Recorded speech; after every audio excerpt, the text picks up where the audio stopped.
Right, there we go.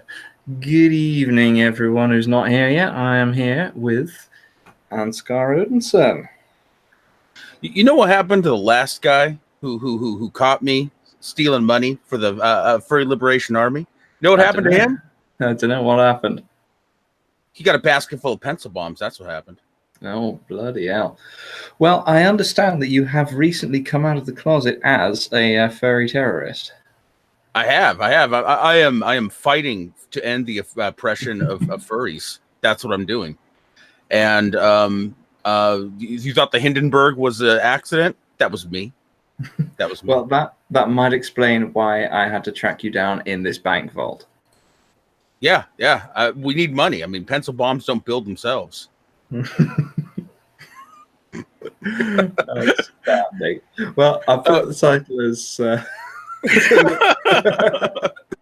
On the serious note, big. Oh, go ahead. No, you go on.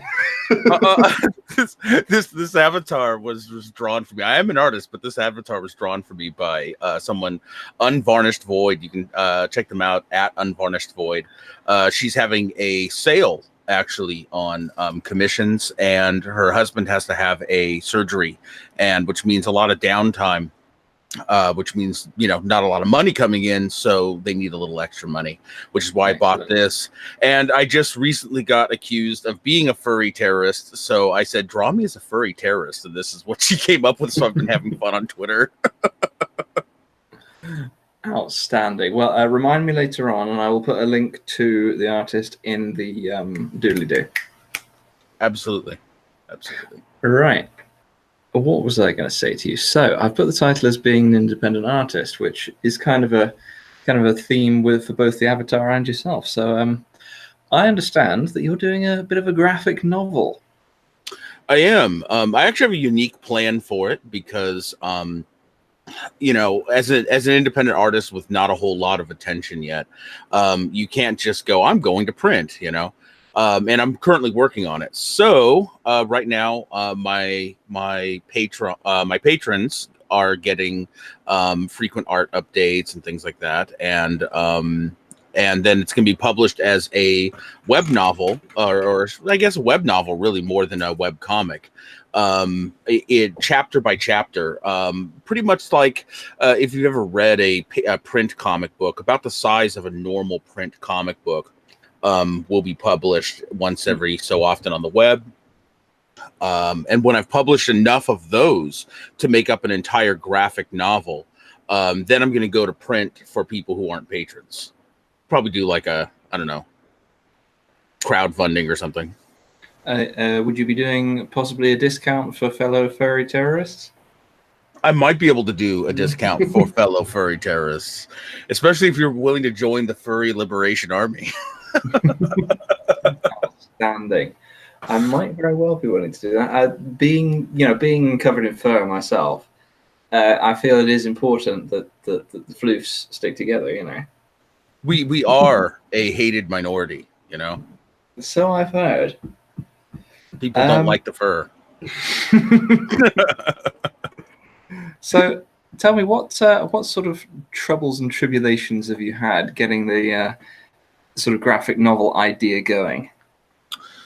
Well, I think one of the biggest issues that there's definitely an uphill battle. One of the things that happens is anytime you piss somebody off online, the first thing they do is they notice that you have artist in your bio, or they notice that you've posted art, and a lot of them will actually spread it around areas where they have people that will hate your particular politics or whatever. And so the next thing you know, you've got 30, 40 people reposting your art saying, oh, look at this shitty artist. I actually had the editor from PC Magazine tell me I was drawing Sonic porn. Is there anything related to Sonic in any of your drawings? Nothing at all. It's all fantasy and sci-fi, cyberpunk. I literally have a picture posted somewhere right now of some psychic person who has been carved up into pretty much nothing but a torso, stuck in a tube of green liquid with a doctor walking into the room. Like, how is that Sonic porn? I don't know. It doesn't sound anything like Sonic porn to me, but I think they may have just recently watched that Mad Lads video on that Chris Chan guy and thought, this must be exactly the same thing. Oh, I haven't seen that video. Yes, I've heard about it though. Oh my god. Anyway, I see we got Mark Caesar and the Nerdy Rodent in the chat there. So good to see you again, everyone. It's been a little while since I've managed to actually do anything on my own channel because apparently I've just been shit lately. Well, I've had whole months, almost a year where I didn't post anything because real life got in the way, or even lack of motivation sometimes, man. Yeah, absolutely. It doesn't even have to be just motivation. It could just be lack of time, lack of motivation, lack of tea, any kind of. Yeah, it could also be even things like you lose.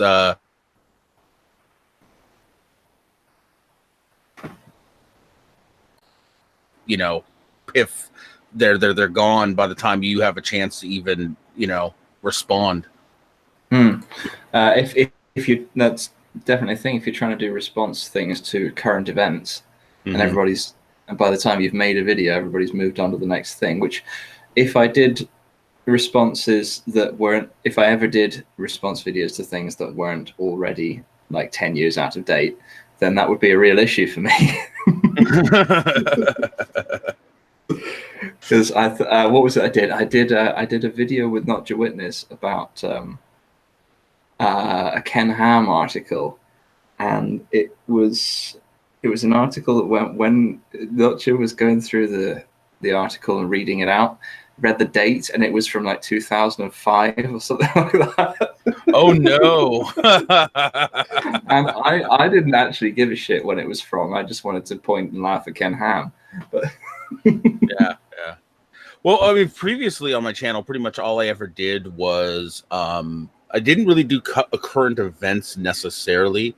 I like to present like general ideas. When I was uploading more on my channel, I would do things like, okay, we're going to talk about the concept of, let's say, cultural appropriation, or we're going to talk about the concept of whatever.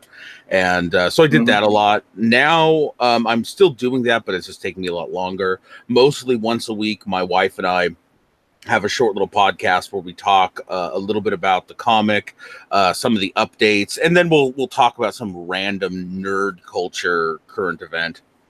Oh, excellent. Well, I think that particularly as someone trying to sell art, in a graphic novel form or any other form, I think community engagement is a very good idea.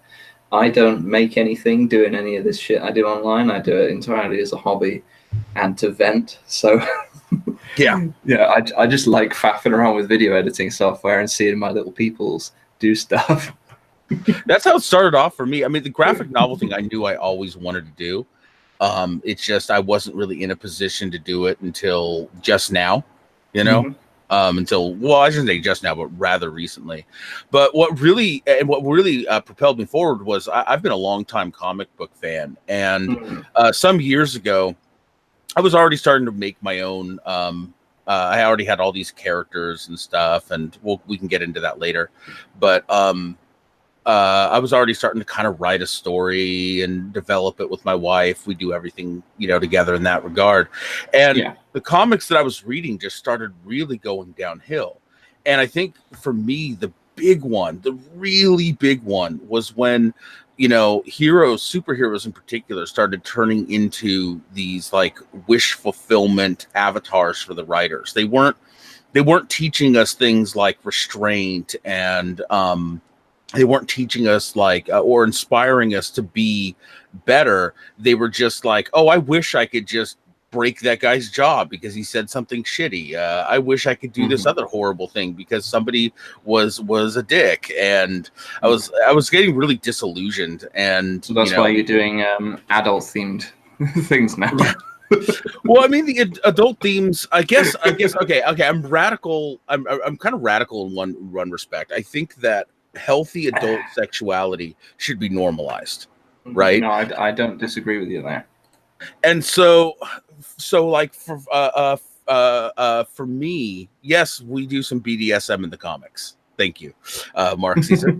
But for me, one of the things that like if I'm going to tell a story that is romantic, I think that the sexual experience within that story of romance is part of the human experience, and I'm not going to shy away from showing that. I don't want to. I know people are just going to brand my comic as pornography, and whatever. But that really isn't necessarily the intent. I mean, if people want to use it as pornography, I am totally okay with that. I mean, that's part of the human experience too. But I'm not. That isn't the primary motivation for including nudity and sexuality.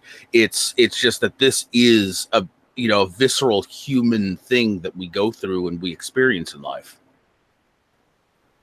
Yeah, no, I understand where you're coming from there.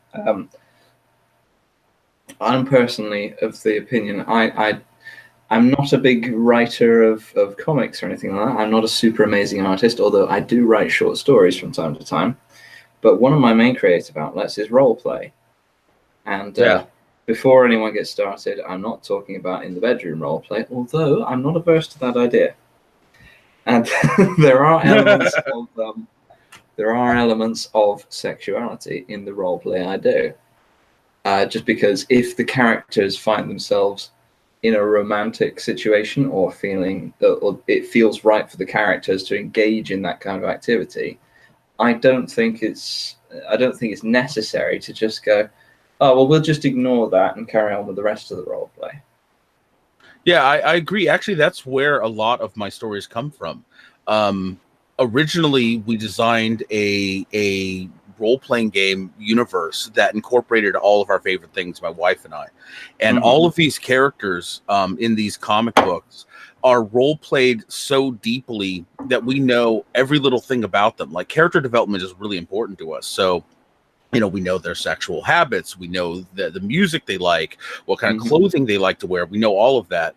And so that's where a lot of these stories come from, is directly from our role playing and from our, the stories that were developed there. That's actually an experience that I can, I've forgotten how to speak. It's actually an experience that I can kind of not sympathize. I can empathize Relate with to? because let's go with that. Let's go with less complicated words. It's actually an experience I can relate to, because a lot of the short stories that I've written have followed on from role plays that have happened, both online and offline. And some friends of mine have written and published a book series based on some of their role play things. I think it's actually a great way to develop characters, because it forces you to think much deeper about them than simply, what I want to, like what I want to see. It makes you really think about how they would behave in situations that like entirely separated from yourself, really. And I think it's just interesting to be able to put your mind into a different person with a different outlook and different background and backstory, and just a different way of doing things. Agreed. And I think that I've a lot of the really deep role players that really like to role play like that, really jump into a character that isn't themselves.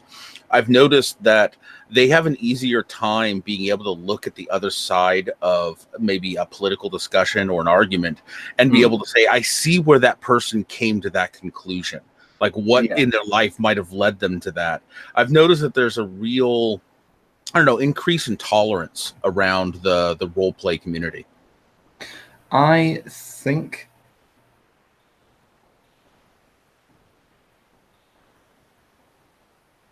You still there? Yeah, I'm still there. I just broke the system. Right, I think they're I think they're you're right there. And as well as that, I have noticed, I don't know if you've noticed in your kind of role play, there's a bit of the divide between the people who like roleplay for the characters and the story, and the people who like roleplay for the game mechanics and systems. Yeah, absolutely. I've noticed that particularly the older school players, people who started playing with like older generations, tend to lean toward the narrative, character development, very heavily, story driven side of role playing. Whereas the new blood of role playing seems to be more a miniature combat game with kind of a travelogue between the combat sessions. Yeah, I can kind of see where you come from. In my round the table role play group, we've Mhm. got a good kind of spread of the different varieties of role players. We've got me. I'm very much on the story side of things. I often find that the mechanics of the game get in the way of telling the stories. And then on the Yes. other end, we've got the chap who normally sits next to me at the table, who is very much about the game mechanics and the systems. He knows every aspect of how his character build works, but really struggles to get in character and talk as his character during emotional scenes. Yeah. I've definitely noticed there's a sometimes even a hard split between those two groups, and most groups tend to as a whole favor one side or the other. I've only seen a few groups that, like you're talking about, where it's kind of a mixed bag of different people, but I have seen a few of them like that. Yeah, I think it can work, but it can also cause difficulties. But in this case, it works because everyone just gets on outside of the game, or Yeah. most of the time. There was that one incident, but wait, no, there were those two incidents, but we won't go into those. Yeah, one thing I have noticed though is the more emotional role players, the people who really throw themselves into their character, I believe there are more pitfalls in that kind of role playing. It's a more delicate, dance, Yes, because I I've agree. noticed, yeah, because it's more volatile. Something bad happens to your character, you're more invested. Okay. Yeah, I've even noticed that, like, after a role playing session, we could leave on an emotional cliffhanger, and all week I'm thinking back to that Mhm. session and trying to, like, my mind is trying to fill in the blanks of the cliffhanger. Yeah, I don't want to give too much away, but there have been instances in several of my role play related things where I have both struggled to sleep and had quite intense emotional experiences after a role Mhm. play session or during even. I'm known. I've been known for probably a good 20 years as the game master, like the go-to game master guy. I haven't Mhm. actually gotten a chance to sit down with a group as a player in well over a decade. Um, but I've actually had a table full of grown adult people weeping after a game session. So I'm with you I can there. entirely imagine that. We had a similar thing um, in one of my online role plays where well, I don't want to put too much into it, but due to an unfortunate series of events, one of my character's children, well, adopted children, was killed, Right. and it didn't. Yeah, Yeah. it was an emotional evening. That one. I think that's what I love so much about a good, compelling character, though. Whether you're talking about going into the movies, whether you're talking about reading a comic, reading a good book, or a good role playing session, is it I should. takes you through all of the most extremes of human experience from the safety of, basically your couch or your chair or whatever, where you're I not actually going should. to get your head taken off. Oh yeah, that is a bonus. Yeah, I Yeah. should add to that previous story though that we're still dealing with the aftermath of that Oh, really? within the story, and that character whose adopted daughter died is currently in an even worse predicament now, as that character has gone off by themselves to try to find the people responsible because due to Ah, another unfortunate series of events that character no longer trusts anyone else. gotcha. Gotcha. Hey, Seraph, what's up? Um, so there, I've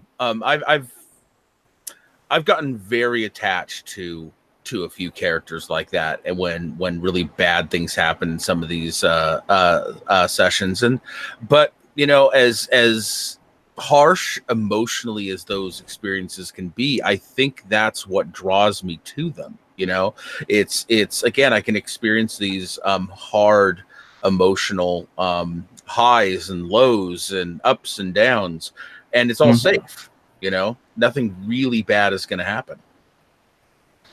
Yeah, I agree with you there. Although, just the emotional turmoil of dealing with it can be a bit, Well, look at the something to fallout deal from with Game at of times. Thrones. You know, Oh just look yeah, at the fallout from Game of Thrones, or any series that ends in a very, you know, no dramatic spoilers, way. by the way. I haven't caught up for a season or two. Okay. Well, I don't know. I don't watch the show. I just know what the emotional fallout has been with people getting really upset, you know? Actually, to be honest, I know exactly what happens, even though I haven't caught up with it for a Oh, well, season there or you two, go. because I role play with a load of people who watched it very extensively. Got it. I was never Anyway, able to get into that one. I got into it at the start, and then they killed off all my favorite characters. Well, there you go. Yeah, that'll happen. Yeah, I like a good hero story, and all the heroes seem to die right away. So I went, yeah, I see where this is going. I'm out. Well, we seem to have got slightly off the original topic, but let me ask you something. You're writing. You're doing the writing and the artwork and everything for this graphic novel, aren't you? Yeah, I my wife and I co-write and co-develop characters. In this case, the I you being both of you. Right, exactly. We Some of the characters are kind of like her baby, some of the characters are my baby. Some of the characters we developed together. We developed the story together, the two of us. And then I do all of the artwork and I do all of the actual dialogue. And then she and I talk about the dialogue, and she helps me make any adjustments if something isn't coming off quite right or something like that. But yeah, for the most part, I'm doing all of the writing and the artwork. All right. Now, I don't want to get into personal details that you don't want to share, but are you doing other things outside of that? Right now, I am full time doing the art. I've been doing some little bits of commissions here and there. I tend not to do them as often.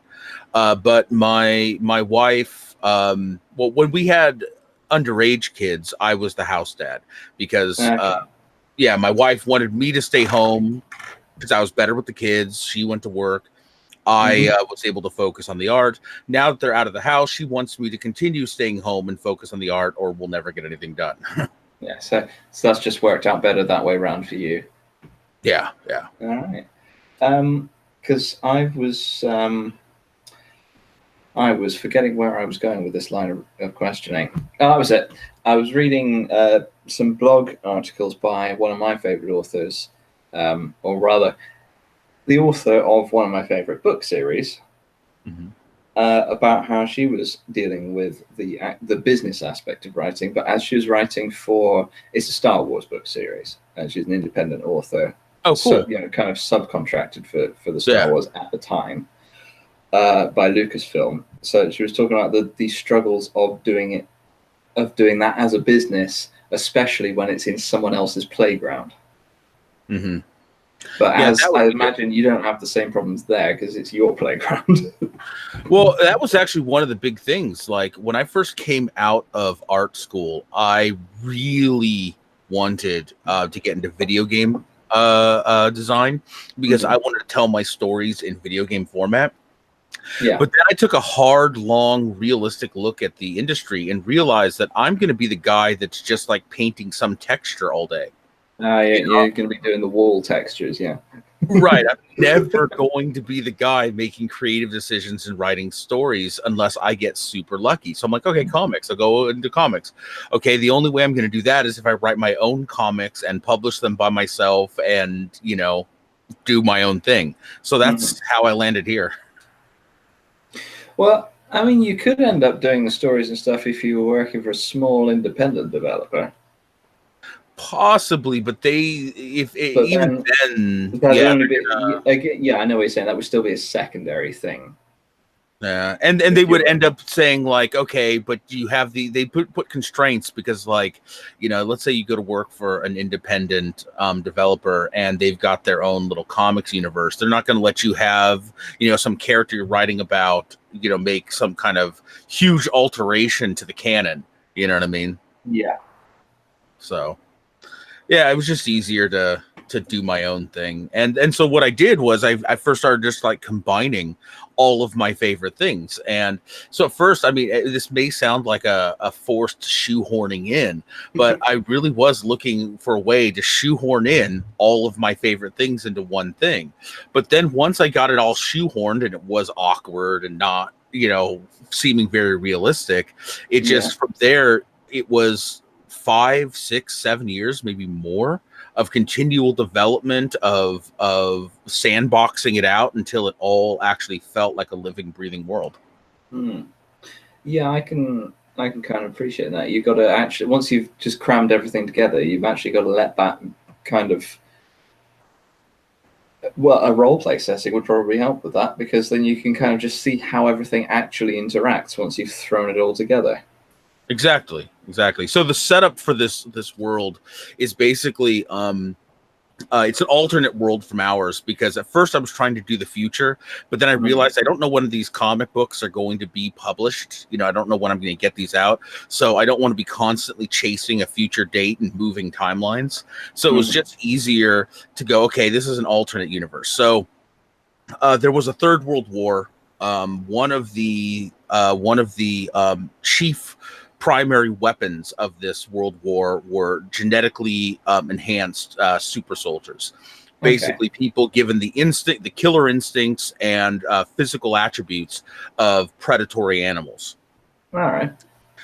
After the war was won, the mega corporations had almost entirely taken over what was left of the world, because they were the only people who had profited during this war, and so they were the only people with the means to rebuild. Yeah. So that makes sense. And so there was a basically like so at first the chimeras, these super soldiers, were like celebrated heroes and things like that. But as social tensions were mounting with these corporations taking over and people being unhappy, of course, the corporations needed a new villain. And so there was a lot of attention paid to like, oh, look, regular humans can't get good jobs because the chimeras are advanced, things like that. And there were chimeras who went feral and hurt people. That would be the thing to do with that. I was looking at some of the art you've been putting up. There was one with 100% human. I think it looked like an auction kind of setup. Yeah, what it was is that is a picture of a guy who's trying to defect from one of the barrier cities, and he's walking by. I wanted to paint a picture of just how the chimeras are viewed, and so it's a strip club, and it's got a advertisement saying, "Hey, look, all our girls are 100% human. No chimeras here. You want to come in here?" Yeah. So eventually, the corporations, these like super conglomerates, built genetically engineered slaves, people who had almost like domesticated genes in their that are altered their mind to be more complacent, to want to do certain jobs. Like we've bred, let's say, sled dogs. They enjoy pulling a sled. Well, they got some Star Wars to bring up in a minute. Carry on. So they did the same thing with these chimeras, which kicked off almost like a revolutionary war, so to speak.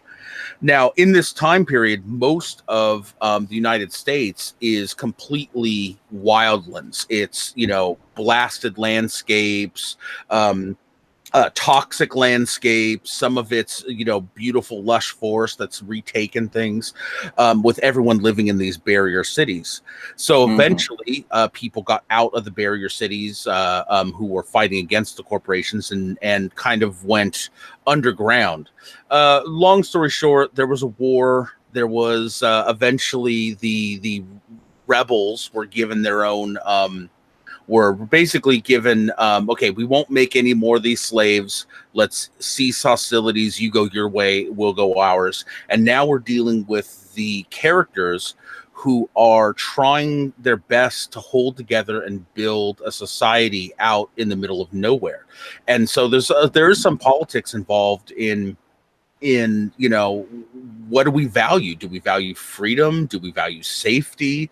They've got to build this society out in a lawless wilderness, really. Mm-hmm. And I'm assuming there's tension because people don't agree on what they want at all.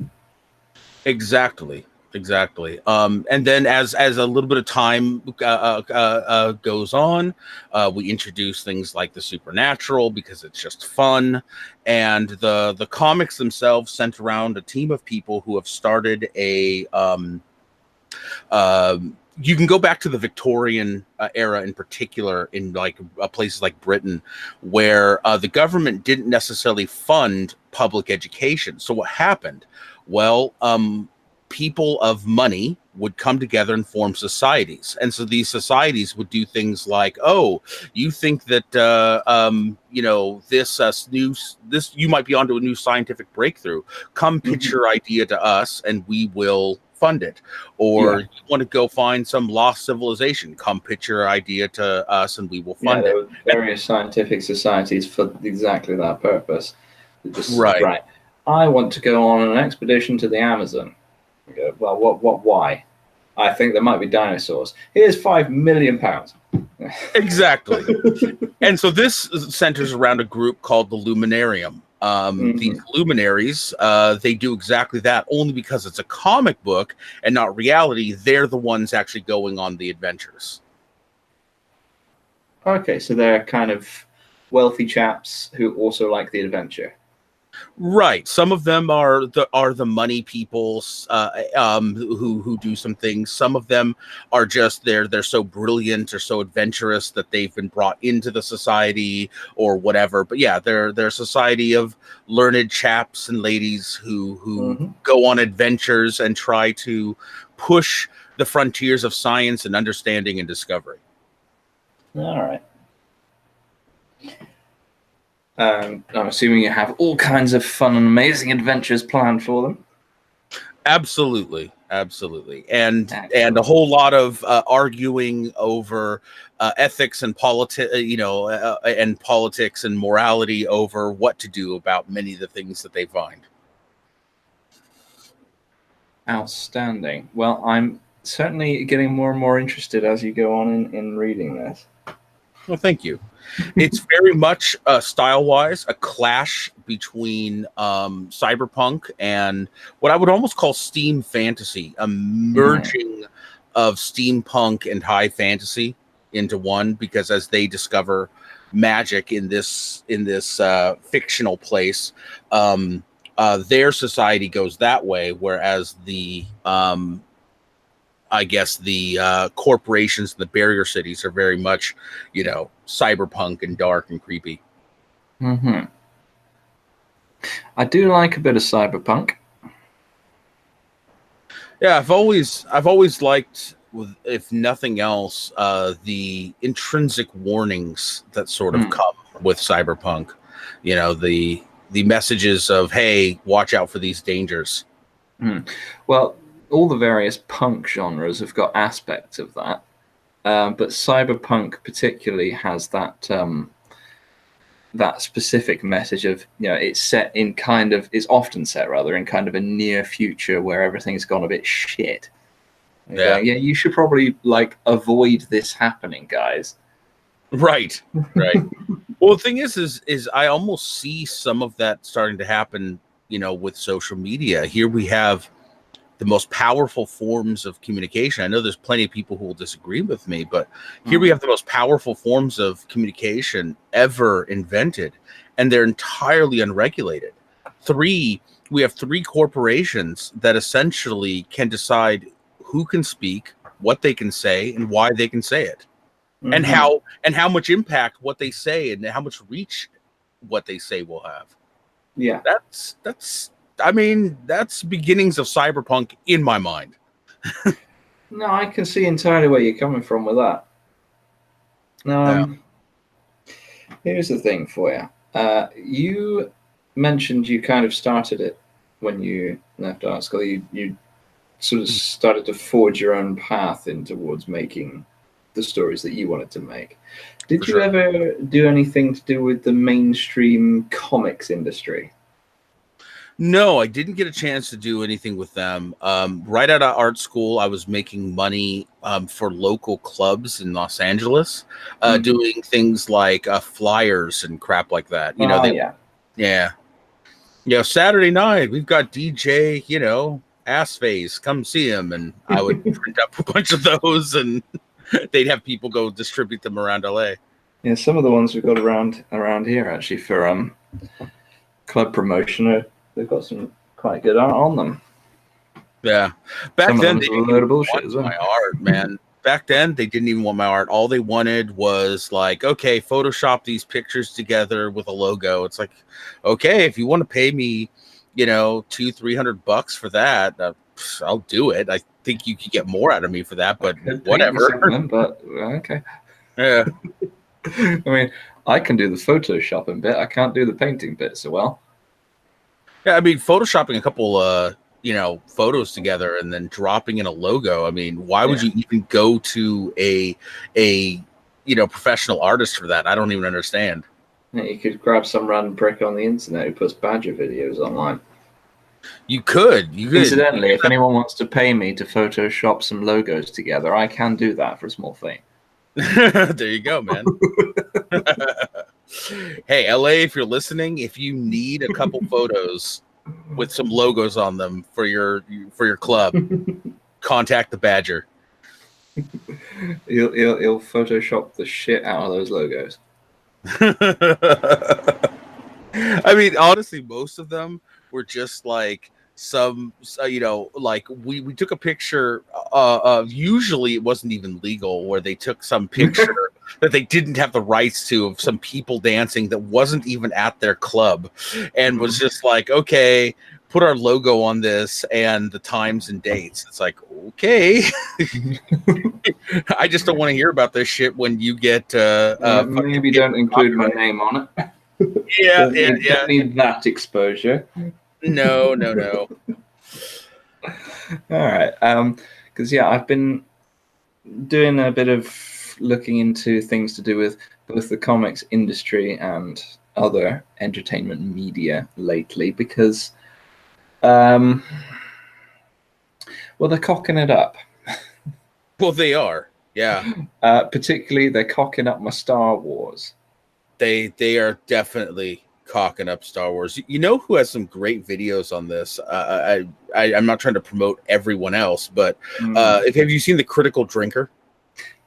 I may have done. I'll have to have a look later on. Okay, yeah, check it out. But yeah, no, Star Wars.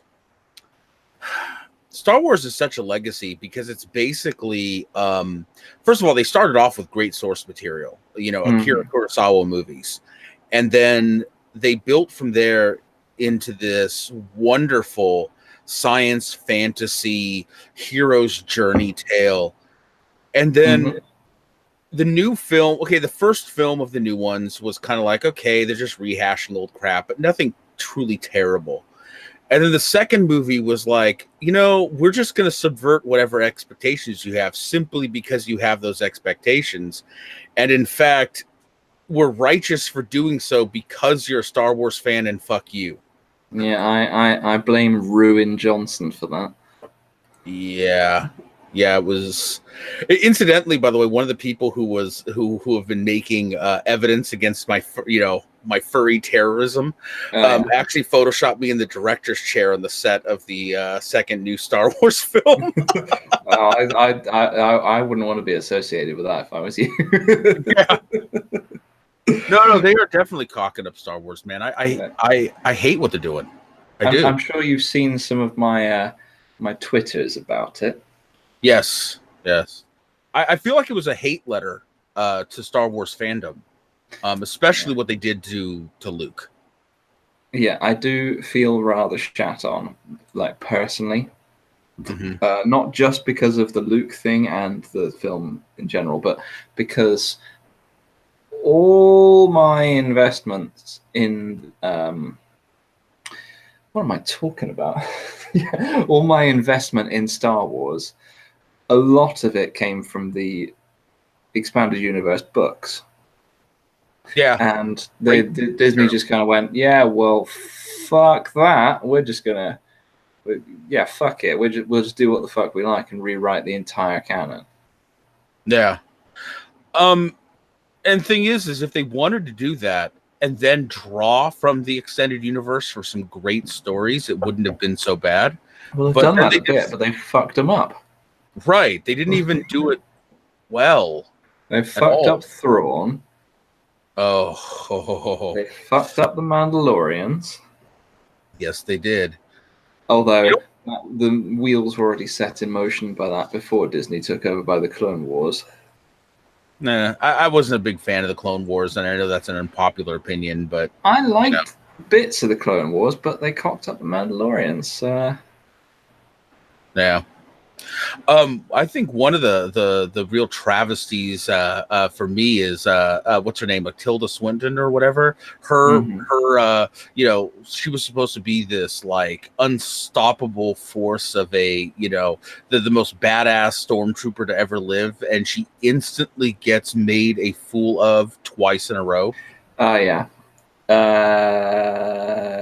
What's the actor called again? Gwendolyn something? Oh, Gwendolyn Christie. Excuse me. Gwendolyn Christie, yeah. Brienne Tarth in Game of Thrones. She was one of my favorite characters in Game of Thrones, actually. Yeah. One of the few that didn't get killed in the first season. Atheistic Snail says she admits to not having enjoyed the new movies. Yeah, they were.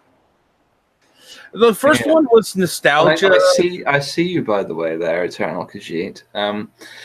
Now, I will kind of get behind you there, even though there were things wrong with the choreography in the battles in the not Star Wars films that they've done recently. I enjoyed the battle scenes, and I think they were visually very nice. I think the first battle scene in the very first movie was really good, actually. I actually really enjoyed it. I particularly enjoyed watching somebody who had no force powers or training at all do everything in his power after having been such a coward to stand up to a superior opponent. I thought that was really cool. And I do have issues, but right, and I agree that yes. And I thought, now see, had they in the second movie revealed that she had force training previously, and maybe she got mind wiped so that she wouldn't remember it to help hide her from the Knights of Ren or something interesting like that, then that battle would have made sense. But instead, it's just, I'm badass because I am, because I exist, because reasons. Because fuck it, we're going to do this now. We're going to make a character that doesn't need to have any character development at all. She doesn't need training. She doesn't need. People keep saying, "Well, but Luke was the ultimate Mary Sue." No, have you not seen the second movie where he thought he was going to challenge Vader and got his ass destroyed? Yeah, and just at the start of that, he can't even pull a lightsaber out of the snow. Yeah, exactly. He got destroyed. He had to learn. He had to train. In fact, Yoda said, if you go, you're going to get your ass beat. You're not ready. And Yoda was right. Now, here's the thing. It is entirely possible to write a good story where your main character doesn't have development or an arc in that sense. But they haven't done that. No. I mean, if you look at some Superman stories, you have Superman there as Superman at the start, and he's Superman at the end, and there's nothing new that's happened with Superman. But the point is, they've developed all the other characters around him. Mm-hmm. And usually there's, at the very least, a moral dilemma of how to use his powers somewhere in the movie, John Wick, you could say, is the same kind of a character. He's John Wick throughout the entire thing. But the movie is still satisfying and entertaining. And his character arc is he's got more holes in him by the end of it. Right.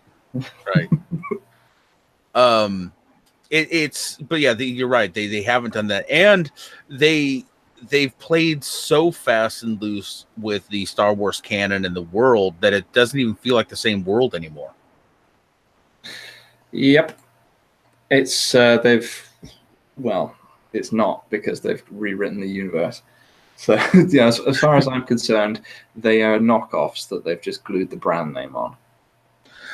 I'll say one more bad thing about the new Star Wars stuff before there's I think I need to say something about Disney in particular. But one of my favorite scenes that highlights the terrible writing, right, is you have this moment where Finn nearly makes his full character arc and to sacrifice himself to save others. Yes, and then here comes, Shrek. We'll just want to call it, and rams him out of the way. And then she says, "We don't." We don't what was it? We don't fight wars by destroying what we hate. We do it by protecting what we love. And in the meanwhile, right as she's saying that, there's a giant explosion where everyone they love is dying. Something he could have prevented. Yeah. Like, that was a very silly moment right there. Like, have you not watched the movie you just created?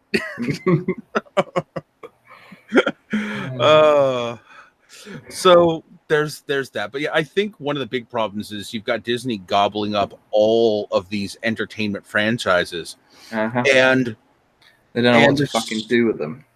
They don't know what to do with them. They're homogenizing it all, and you've got the same. One of the problems is you have the same, basically, like, 8 or 9 people in charge of the vast majority of Hollywood entertainment now. At least the big, budget movies, and that's an issue. Watch any of them. There's no creative diversity left in Hollywood. I mean, they want to say it's more diverse because they're throwing in more women and people of color and all that kind of stuff. But the people who are actually creating and being creative and have control, they've been telling the same 2 stories in every film for the last decade. Exactly. And then just retelling them and reboot after reboot. I mean, Disney basically has killed its animation department. It's doing nothing but soulless live action reboots now. It's horrible. Yep.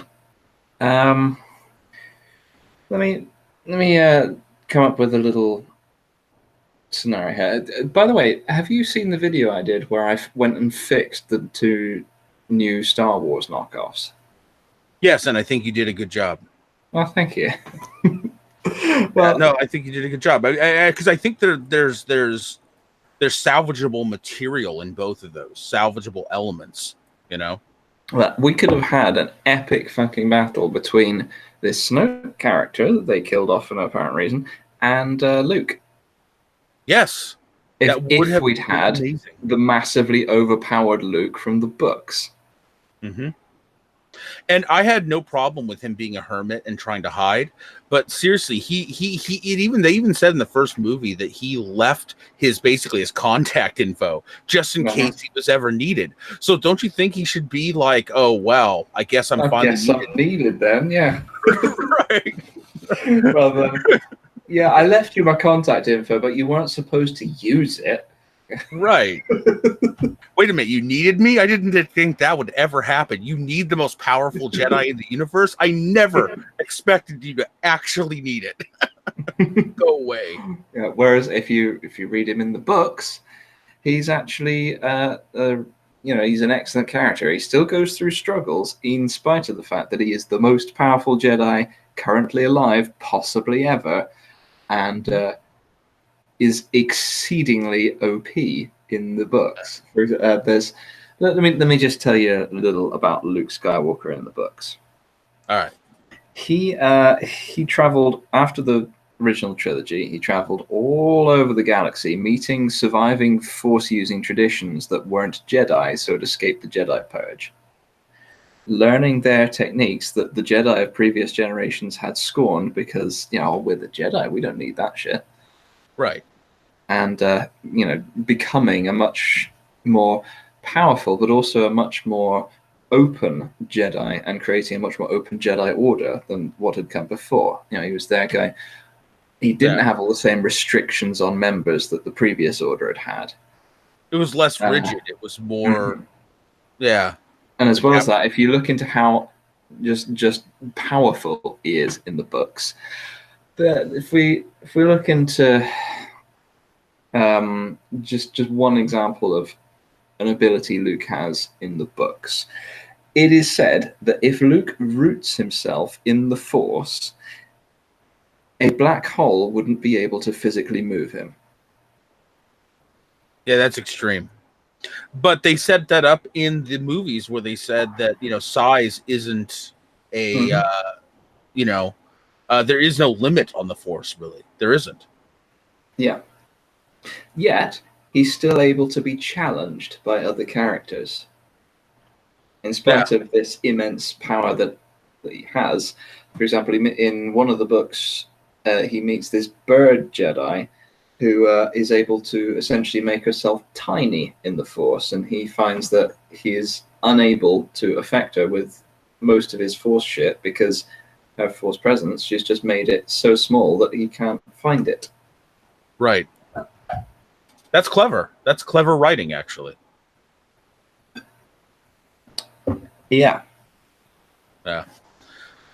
Khajiit is saying, that's crazy. He was so weak in the movies. Well, yeah, exactly. Yeah, that's the point I'm making. That's what I'm saying. See, the first 3 movies are him as a student becoming a master, so he should be weak. These next movies, he was supposed to be the Obi-Wan. He was supposed to be the Yoda. He was supposed to be the wise, ancient, badass master who was like a Force god who said, okay, Rey, come learn at my feet and I will teach you, how to be a Jedi, but my way. Because I've learned things I've learned where the Jedi went wrong, where they made their mistakes. Not the Jedi need to come to an end because I'm a bitter old bandit. What we get is I'm a sad old man who wanted to kill his nephew. Right, exactly. Because the guy who looked at Space Hitler and said, you know what, I'm not going to kill you because you can be redeemed. He's going to kill a kid. Yeah, he's just going to kill a kid because he might be bad someday. Yeah, and then I forgot what I was going to say.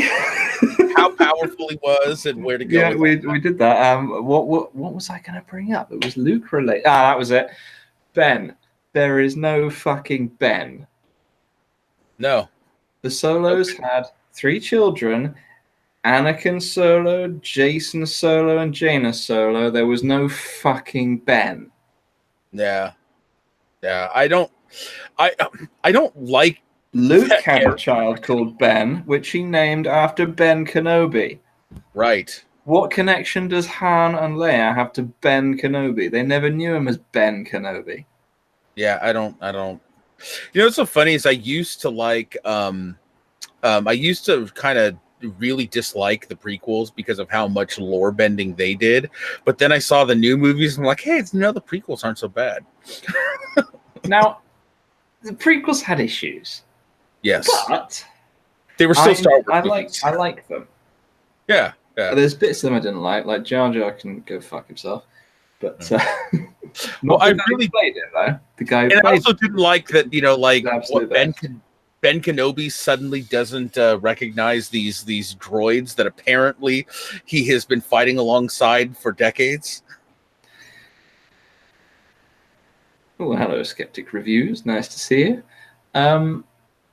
Yeah, that's a slight continuity issue. There's also the issue that it hasn't quite been long enough for Obi-Wan to realistically be that old. But, right, he goes from 30 to 80 in a few years. But if you read some of the expanded universe books, for example, Tatooine Ghost, you get an idea of why that is. Right. Well, yeah, they tried to. It's not physical age; it's emotional age. Yeah. And if you want me to go into that a little bit, it's because he sat on Tatooine for the entire time of that preceding several decade or so between the prequels and the sequels, mulling over every lesson he'd ever taught Anakin, trying to figure out where he went wrong, and slowly sinking into depression because of it. Yeah, I mean, I don't mind if they want to come up with some things to explain some of those little continuity errors. You know what I mean? But it is kind of ad hoc. But yeah, Mhm. it's not that bad. It's still not Rian Johnson Star Wars level. Fucking Roundhead Johnson. Anyway. But yeah, I like the prequels, not just partly because of there's stuff wrong with them, but they're still enjoyable films. I also enjoy them because of the memes. There's that, yes. Prequel memes are amazing. Yeah, I do occasionally contribute to prequel memes. There's also the stories that the prequels helped set up. Mhm. For example, And I have to say, the best lightsaber battle ever has still got to be the three-way duel with Darth Maul. Yeah, I'd say choreography-wise, that one. Emotional impact-wise, Luke versus Vader the second time. Agreed. Completely agreed. Yeah.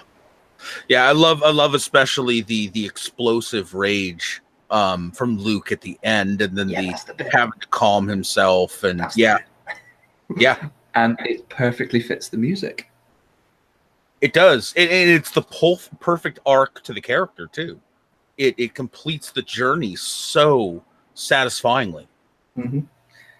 Got this moment where Luke loses control and almost gives into the dark side. So here's my question: what do you like better, the despecialized or the special editions of the originals? I've seen 3 versions of the originals. Mm-hmm. I've seen the originals, I've seen the old special edition, and I've seen the new special edition. Which is your favorite? Like the Blu-ray release special edition. Yeah. I saw the original special edition first, so that gets points just because it's the first one I saw. That's fair. The old originals get points for Han shooting first, amongst other things. Hell, not even first. He was the only one who shot. Mm-hmm. We didn't even get a shot off. But yeah. Did you see that thing where Alderaan shot first? Yeah. There's a bit where there's the Death Star floating next to Alderaan, and a little blaster bolt comes out of Alderaan. The Death Star just dodges. That's fantastic. I love it. Alderaan shot first.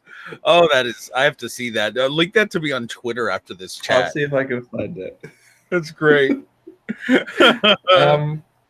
But yeah, I'd say kind of a mixture of the originals and the old special edition. My very favorites are, if you find them online, I've actually got copies that I could send you if you want. What's called the despecialized edition. Oh, I have heard of these, but I haven't managed to get hold of them. So if you could I have them all, that would be... I can upload them to Google Drive for you. Yes, please send this to me. Yes, all of them are Blu-ray quality. All of them are completely original, untouched, other than they've just been updated with all the new, beautiful visuals as far as, restoring the film. No added CG, none of that stuff. They are really quite excellent. And in fact, there's an Etsy store. There are several Etsy stores where people actually take and put these into Blu-rays you can actually watch on your Blu-ray player, and will even there's even things like special features that you can get a hold of. Oh, interesting. Well, I'd definitely like to have a little squiz of those. Yeah, I'll upload I'll upload them to Google Drive. That thing you're trying to say.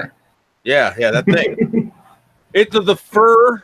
It catches the tongue sometimes. Oh, I know entirely what you mean. It's the whiskers for me.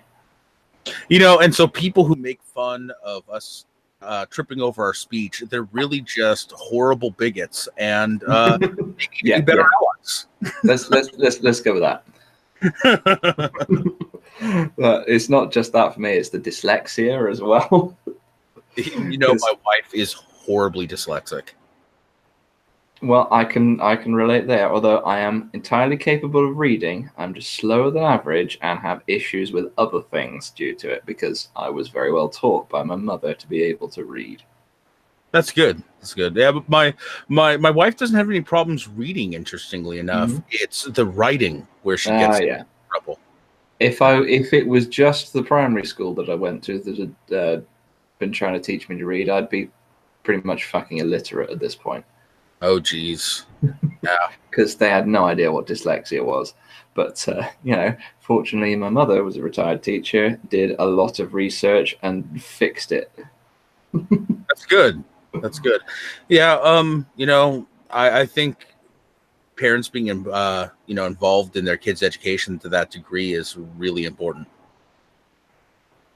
I agree, and as someone who was taught at home for a while, I am a great advocate of if the parents of a child can do and are willing to, avoiding big chunks of the education system entirely. My kid had to be homeschooled for a while because one of my three kids, he had acute lymphoblastic leukemia, and during his treatment, it meant that his immune system was severely compromised, so he had to stay home. So we did a lot of homeschooling with him. Plus, we were That's a good reason to avoid all the icky school children. Yep. And then when he did go back to school, he was still compromised, which means he couldn't be vaccinated, but he wasn't so compromised that he couldn't like catch a cold or something like that. Okay. And an anti-vaxxer mom sent her kid to school with fucking chicken pox, and he ended up in isolation for 2 months. Spent Christmas in isolation. That was beautiful. Wonderful. Just what you need. Yeah. But that has nothing to do with art. Well, speaking of art again, another thing that I was going to bring up was you mentioned you haven't worked specifically in the comics industry, but I'm fairly certain you have an opinion about it. I do.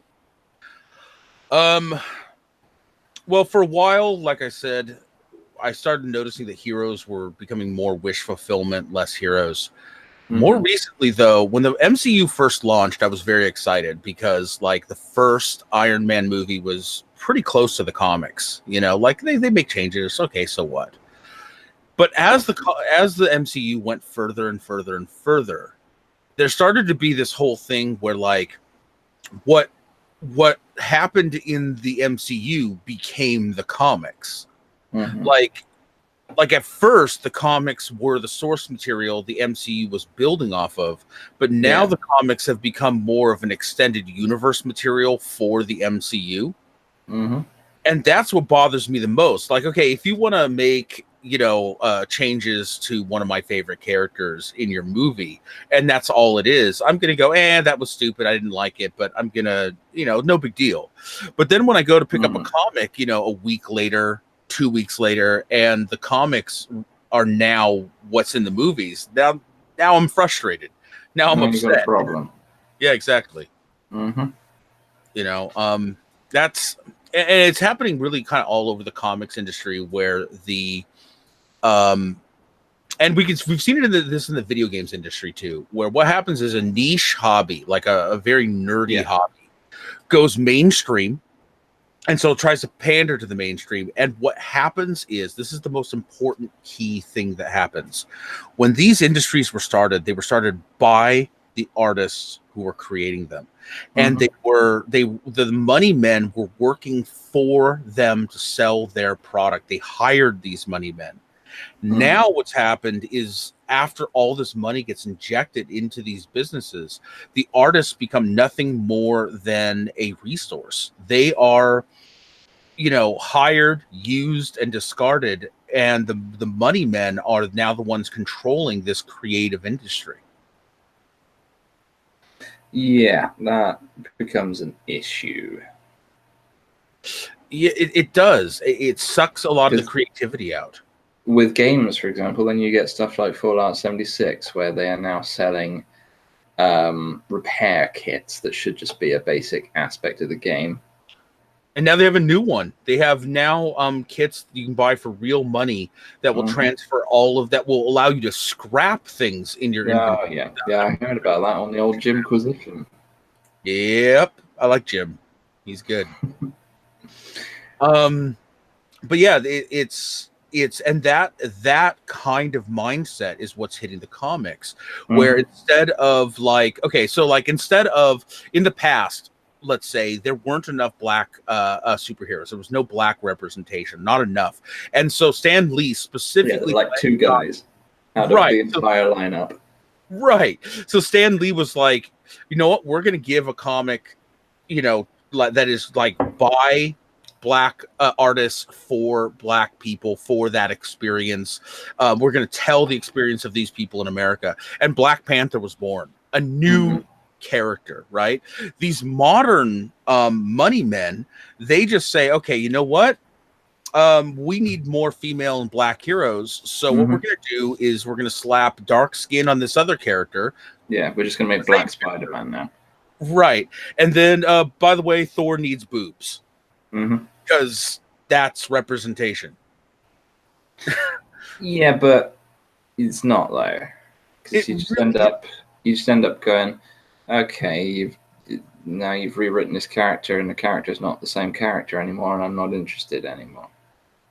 And the other thing is you haven't come up with this unique, interesting, rich character like you did for, let's say, you know, Black Panther, with its own origins and stuff. You've just taken, I mean, if to use the language of the people who do this kind of stuff, you've taken white experiences and slapped dark skin and boobs on them. And it's insulting to the people you're trying to represent, and it's just tiresome for everyone else.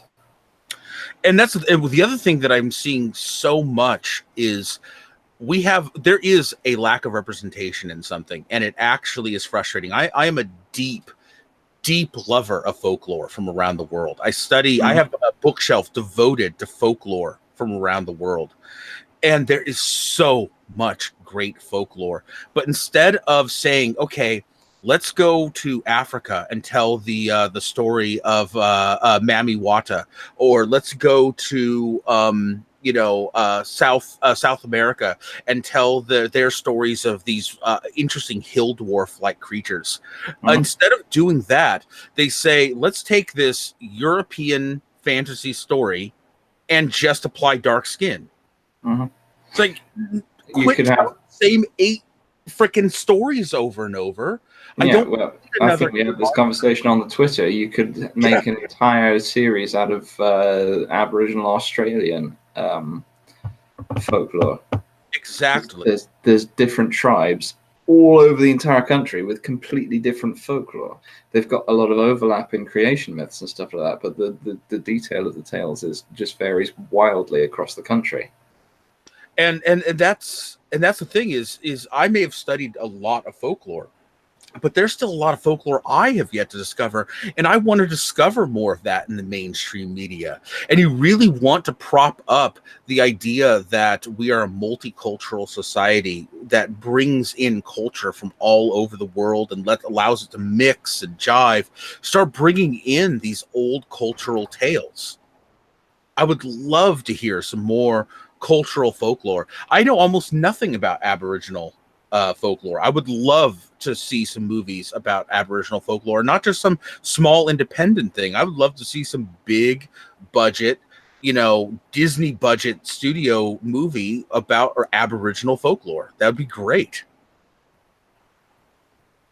Yeah, I agree. And I would love to see some stuff about just folklore from all over, and not just folklore, but just local tales or anything like that from somewhere other than the 5 places that the mainstream people keep doing. Right.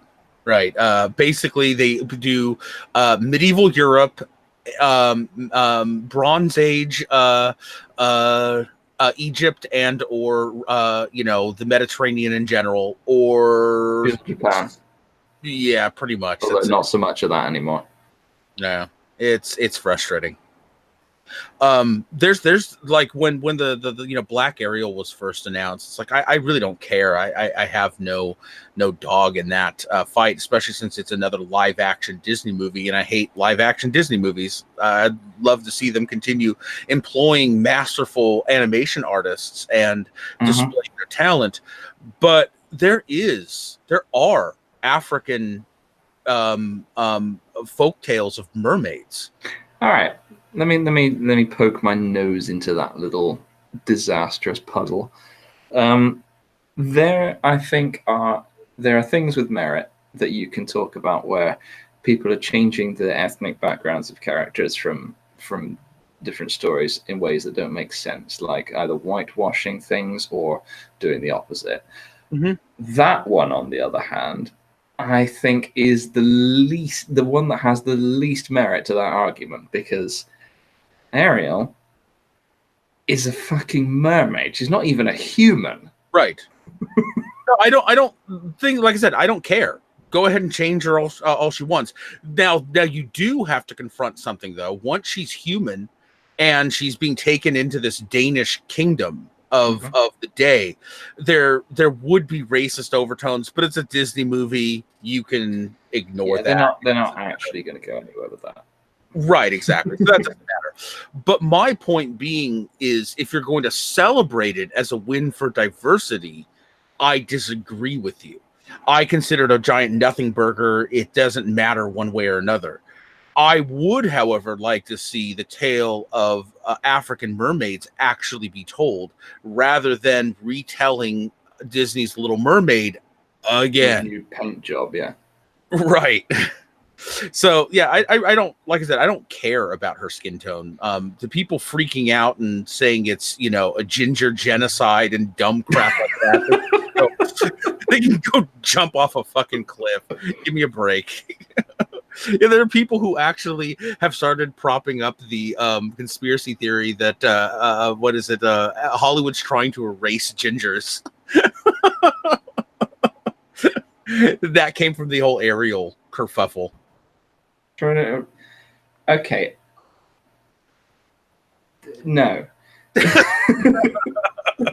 Yeah. There are plenty of fucking gingers in films. I know. Because people are like, oh, gingers, they're pretty. We'll put them in our films. No, but the only reason why I said anything about Little Mermaid was not because I'm upset about what they're doing to Little Mermaid. I don't give a shit. In fact, I'm more, the only thing I'm upset about is we're getting yet another soulless live action remake. The only reason I said anything is I really would like to see there be social pressure on Disney to get creative again, to actually push boundaries, to actually go to different cultures and pick up these tales. I'm telling you, man, the tale of Mami Wata is amazing. She's basically like this African mermaid goddess, and she can be both dark and sinister, or very, very loving and almost and very mothering. And so you got kind of a duality of nature going on there. Yeah, well, I mean, she's the ocean. She's kind of like African Triton. Brings life to everyone along the coast, but also can kill you if you sail out at the wrong time of day. Yeah. So you could tell a really interesting tale. I mean, you could even tell your own unique story just using that character, and it'd be really interesting. Mm-hmm. Yeah. I've already got some ideas popping in my head about that. Right. I know almost nothing about it. No, you don't even have to know much. I mean, once you kind of understand the dynamic of the character, that she represents the changing of the ocean, from fierce to life-giving, you kind of get the idea of who she is anyway. Mm-hmm. A lot of these ancient gods, that's all they were, was the embodiment of natural forces. Yeah. I had something I was going to bring up there. Well, I would like to see some old English folklore represented in films. Like, I can't think of the example now, but there's plenty of things that could be used for that kind of thing. Yeah, yeah. There is specifically English folklore that has gone fairly untouched. Celtic Hmm. folklore that's gone Yeah. untouched. All over, pretty much anywhere in the like around Russia and the Slavic areas has a ton of Oh yes. untapped potential. Yeah. Hmm. Okay, let me come up with a whole thing. We've got a lot of fiction from English colonial times, Hmm. but there's two avenues that have just popped in my head that could take that in different directions. You've got one actually dealing with the negative aspects of the colonialism in a proportional and interesting and engaging, but dealing with the difficult issues way. Hmm. And you've also got a fantasy look at it where, for example, it's trying to go off doing the colonial stuff in some magical kingdom or something like that. I usually prefer. And it goes terribly for them. Yeah, I usually. I mean, I usually prefer the more fantastical rather Mm. than the on the nose thing. One of the things I love about sci-fi, as an example, is you can deal with some of the most harsh realities like slavery, racism, even sexual assault in a Mm-hmm. way that even racists and you know what I mean, people like that can empathize Yeah, with because you're the not punching victim. them in the face going, "You are racist." You can actually, Exactly. because it's done as an analogy, you can actually get the point across to people. Hmm. And that's what I love about both fantasies and sci-fi. Khajiit asked if Zeus was the god of lightning. No, he was the god of the sky in general. Mm-hmm. So life-giving rain could be attributed to I Zeus. thought he was the god of putting his dick in everything. That too. So was Poseidon to a degree. Not quite the degree that Zeus was, but you know. I'd also like to point something else interesting out in the art world. Is anyone like right now, if you draw anything that's even remotely anthropomorphic, they call you a furry. But if that's the case, and I did a post about this on Twitter, then all of our ancient ancestors were furries. Every last one of them. Mm-hmm. Every mythology has And the ancient anthropomorphic Egyptians. characters. Yep, the Egyptians, the freaking Minotaur in Greek mythology, uh, Mm-hmm. the Fenris or Fenrir and Yeah, Garm, a few other wolves in and a Norse. lot of them were doing essentially Rule 34 stuff. Yeah, I mean, come on, look at the way the Minotaur was created. Poseidon literally took on the form of a bull and had sex with a woman, and a Minotaur popped out. Yep, that's disturbing. Yep. Yep. Have you actually read that tale? Do you know how that happened? I've read bits of various different mythologies, but not for quite some time. Okay, so in that one, the queen of Minos was sexually attracted to bulls, to bovines, and Yeah, that makes sense. so she had this whole costume devised where she'd get inside of this costume that disguised her as a female bull to have sex with the bulls on the island. All right. Sorry, not bull, a cow. A cow, yeah. Yeah, Okay. so then Poseidon, who lusted after her, came in the form of a bull Yeah, and it had sex with came in the form of a bull, yeah. Yes, yes. And then her son was a bull human hybrid that was so savage and vicious that he had that instead of Yeah, they put it killing in him, the labyrinth, yeah. in the labyrinth and then threw virgins to him because he would, have his way with them, then eat them. Well, at least he would eat the evidence. Well, right. Don't leave the evidence, not in your labyrinth. Yeah, you don't want like used virgins messing up your labyrinth. A very common problem in the ancient world.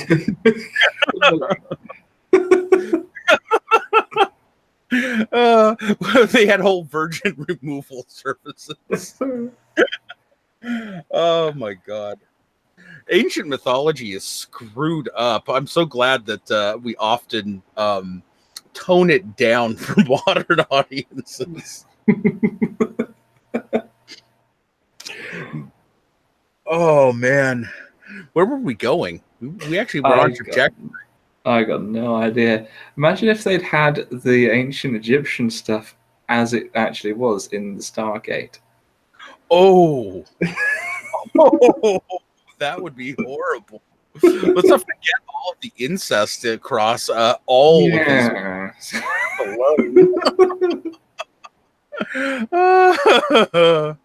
I think Ra and what's her name? Isis are like brother and sister. Yeah.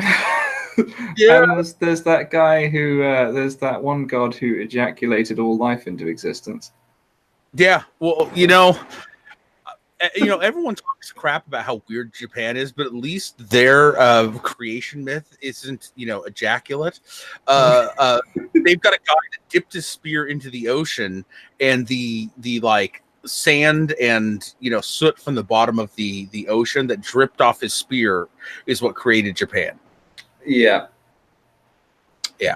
So at least that's kind of normal. It's kind of normal, yeah. Kind of. Slightly better than the frequency of this one god's ejaculations dictate the tidal system of the Nile. Yeah, that's a little out there, man. A little bit. And, well, then you've got it, with the Japanese, the tale of the fisherman's wife, which is the origin of tentacle porn. It's an octopus. It's an octopus. You can actually find like 16th century art of this tale. Oh dear. Yeah. Our ancestors were freaky, man. All of them. All of them. Although it may sound like Egyptians might have been the most freaky. They may have been Japan before Japan was Japan. Well, enough mythology for a minute. Fair enough. So, are you familiar, moving on to more modern tales, are you familiar with the SCP Foundation? The SCP Foundation? No. Yes. It's a sort of a collaborative writing project that people came up with. It started off on Creepypasta. Oh. It started off on, not on Creepypasta, the other one.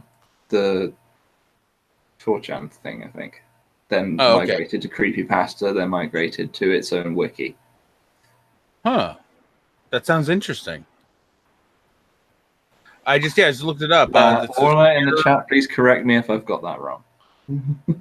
Secure, contain, protect. That's the chat. There we go. Yeah, I found them. Interesting. What do they write about? Just anything? Right. SCPs are anomalous artifacts, objects, or entities which the SCP Foundation works to contain. Oh, that sounds like a cool yeah, I like that. That's kind of neat. Almost Hellboyish. Eternal Khajiit says it's got a cannon. I'm going to interject and shoot back, saying it's got about 5 cannons at this point.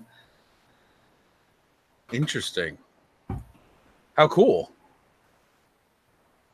So it's like tales of discovering and the hiding SCP away. Articles themselves are written as entries in a database of this secret organization that contains these anomalous things. So cool. It starts off with containment procedures, how this specific anomaly is contained, then a description of the anomaly, then incident reports of how the thing was discovered, how it was originally contained, and further research and things that has happened since then. That sounds really cool, man. In fact, that sounds like a great canon for a ongoing like cable television series. There's some YouTube channels doing essentially that. That would be very cool. I'll have to check that out. Because they're generally reading it, it's more like a radio drama generally. I would recommend checking out The Volgan, who does very well dramatized readings of SCP entries, particularly. That sounds fantastic. I love supporting the independent, art world, so to speak. I don't want to give too much away, but you should also check out my latest upcoming project that I haven't finished yet. You got it. You got it. Well, I'm pretty sure that I'm both subbed and I have the bell on. Although I have to make sure. I've recently noticed a few subs disappeared. Oh, yes, I agree. That does happen, but I've just realized Eternal Khajiit again says there are 2 proper short films and they're solid. Also, there's several games based on the SCP Foundation. Nice. Because of how it's licensed, it's all open source. Not what's the word I'm looking for? Creative Commons. Oh, okay. I see what you're saying. Yeah, that would actually make a pretty badass role-playing universe. Mm-hmm. Playing like SCP agents, going around dealing with random anomalies. That'd be neat. If you want to check out some entries voiced by the Volgan that I recommend the Interdimensional IKEA, Mr. Deeds, and another one that the name has just gone out of my head. Well, I wrote those. Look for the Mr. Deeds one. Look for the so it's called something like the Butler's Handbell or something like that. Huh. All right, yeah, I'll check it out. And there was one other that has now just gone from my head, which I will come back to when I remember it. All right.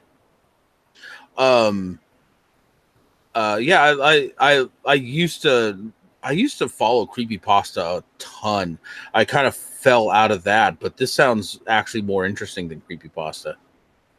I used to listen to readings of creepypastas quite a bit.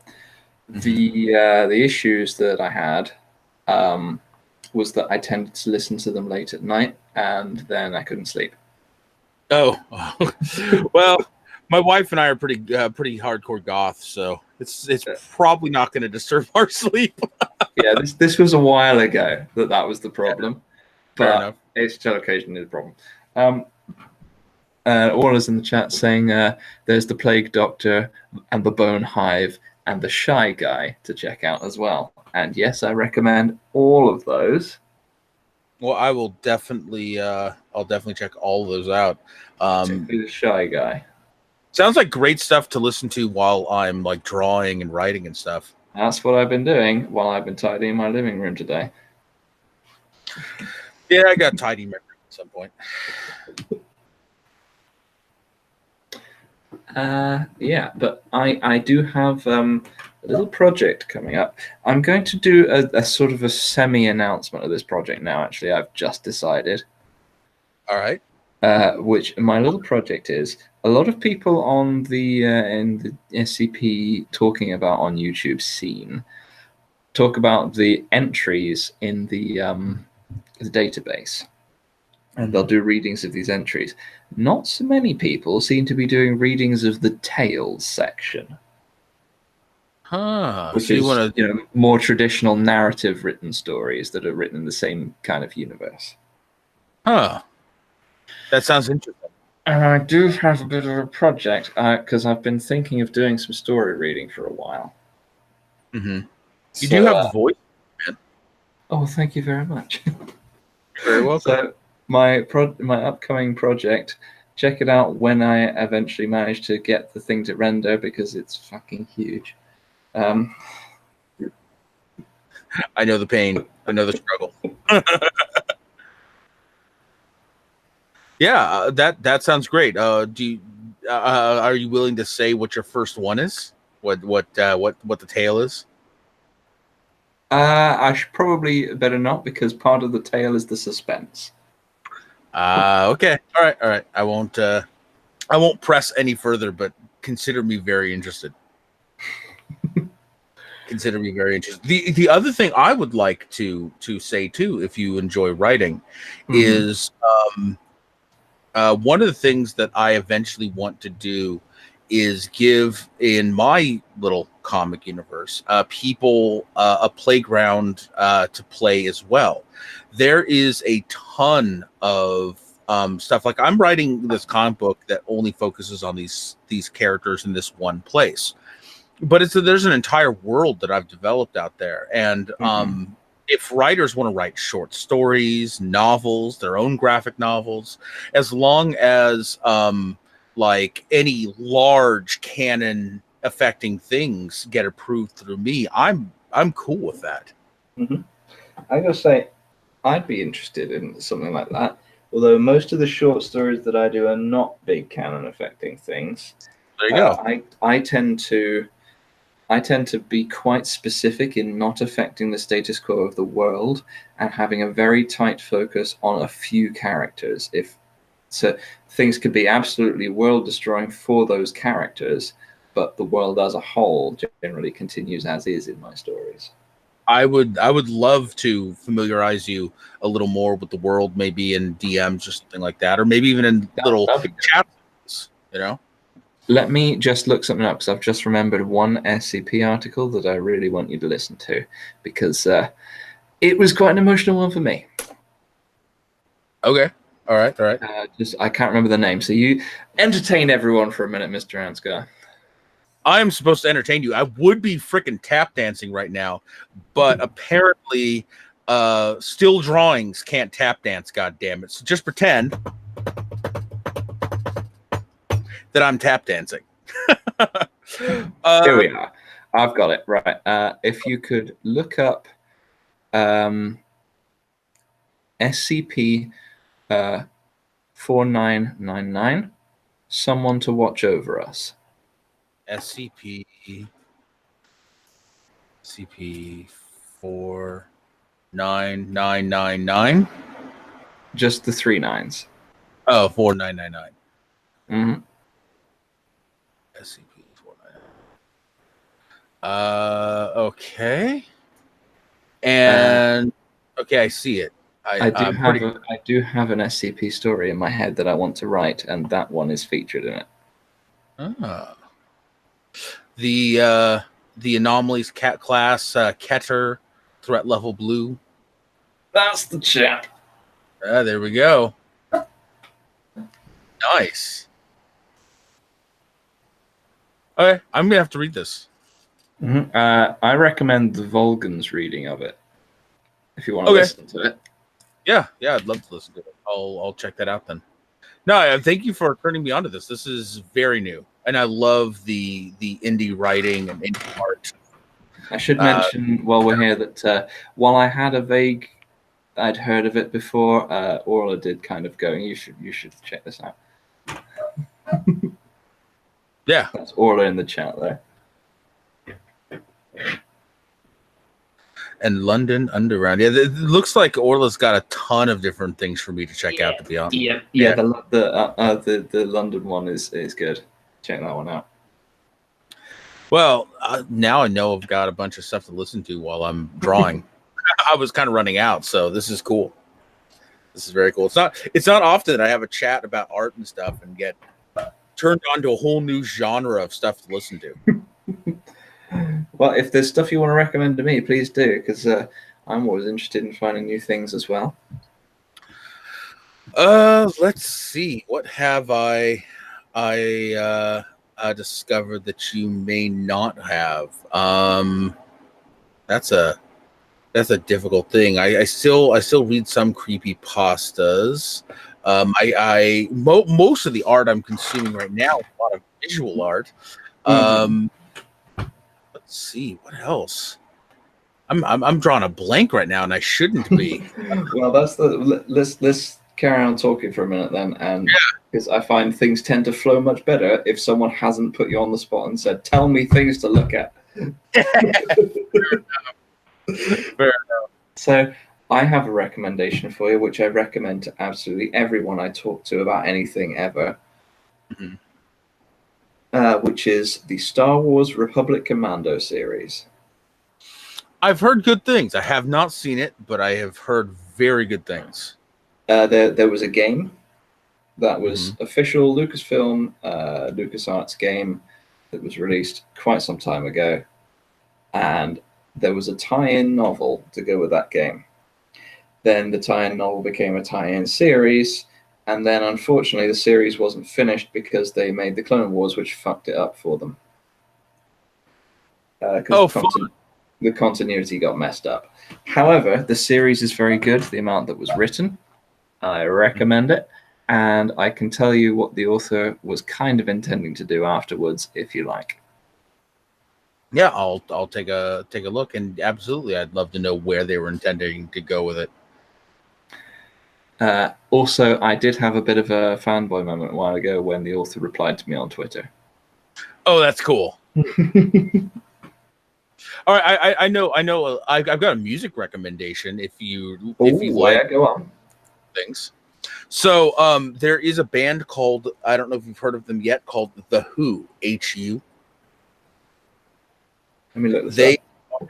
are Mongolian folk metal. HU. The Who. HU. Yes.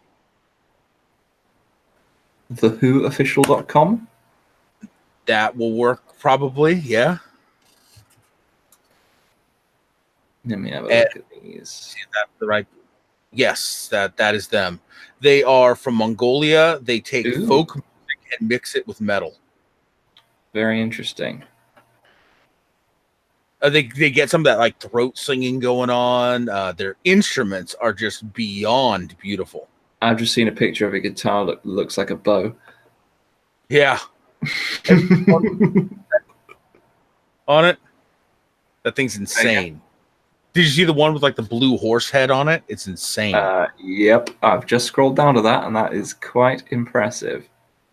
Yeah, and the chap playing it looks fun as well. yeah. They're an interesting band. You can find most of their music that's out right now on YouTube. Mm-hmm. I will try and have a listen to it. I do have a music recommendation for you actually as well. This will work best if you like sort of the kind of one-man band electronic-y music genre. Mm-hmm. Now, I know that can be a bit of a mixed bag, but there's a lot of stuff that I don't like in that genre, but this particular one I do very much like. I recommend The Living Tombstone. The Living Tombstone. I have found them. All right. I will have to check them out. Do you know what's his name? I'm trying to remember. He's done a lot of videos. Mike Diva. I'm not sure. Oh my goodness. Just look up Mike Diva on YouTube. He does music videos for all kinds of different bands, including things like Mindless Self-Indulgence and a few other different bands. But his videos are a trip. Like, did you ever see the parody Japanese commercial for Donald Trump? I think so. That was his doing. Just look up Japanese Donald Trump commercial and you'll get a sense for who Mike Diva is. I'll try and have a look at this later on. All right, cool. He's nuts. He's hilarious. Outstanding.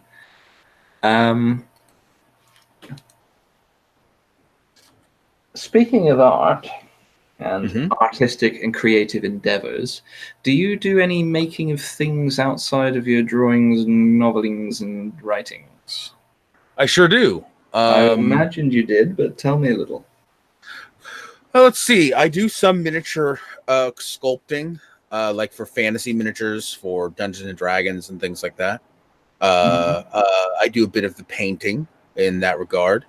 I also am currently building a diorama for all of my Godzilla toys that I collect. I don't know if you're familiar with the SH Monster Arts line of Godzilla toys, but they are a very detailed, very posable line of Godzilla toys, and they're very awesome. Outstanding.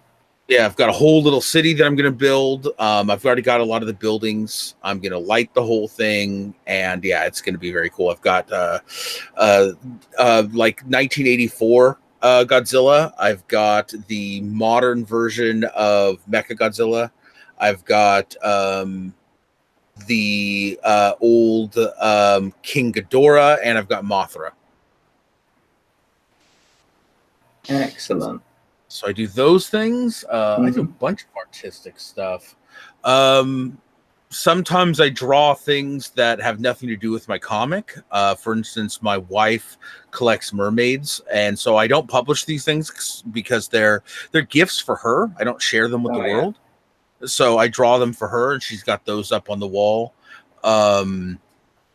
I create I do silly little animations on YouTube, of course. I'm sure you've seen at least one or two of them.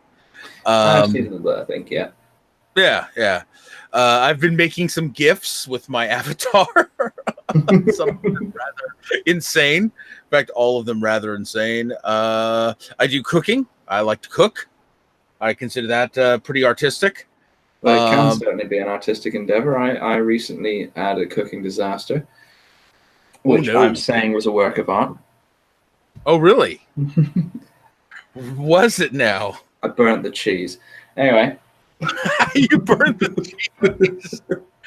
Okay, my eldest son found a way to set top ramen on fire in the microwave. I don't know how he did it, but I did blow up the microwave with an egg. Blew up the microwave with an egg. Oh man, that's some cooking. What did he do to the ramen? It reminds me of that meme with Homer Simpson and the freaking cereal is on fire. And it says sometimes there's no excuse. Yeah. Oh man. Okay. So yeah, I do cooking now and again. Mostly I cook a lot of spicy food. I airsoft, which isn't like necessarily art, but I do airsoft. That's kind of fun. I've got a remote control World War II Tiger tank that I've been fixing up and painting and stuff like that. That's kind of fun. It's full size. Pellets. What's that? Full size? No. That'd be hilarious.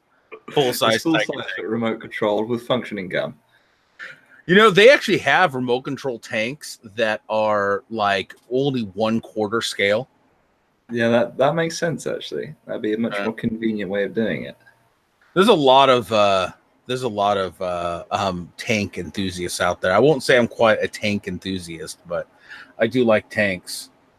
I collect action figures in general. I've got quite a few of those. Some of them I even paint up to look better than what they were. I think that's about all of my real artistic endeavors. All right. Well, I'm just going to ramble for a minute, if you don't mind. Go for it. I do a bit of woodwork, which ranges from functional to artistic, but is always more decorative than functional in my case, just because when I try to make something functional, it always goes wonky, and then I make the wonkiness into something aesthetic. Now, my woodworking, I've done wands, I've done magic staves and staves and staffs. I've done. I've recently made a toy box for some friends of mine's daughter,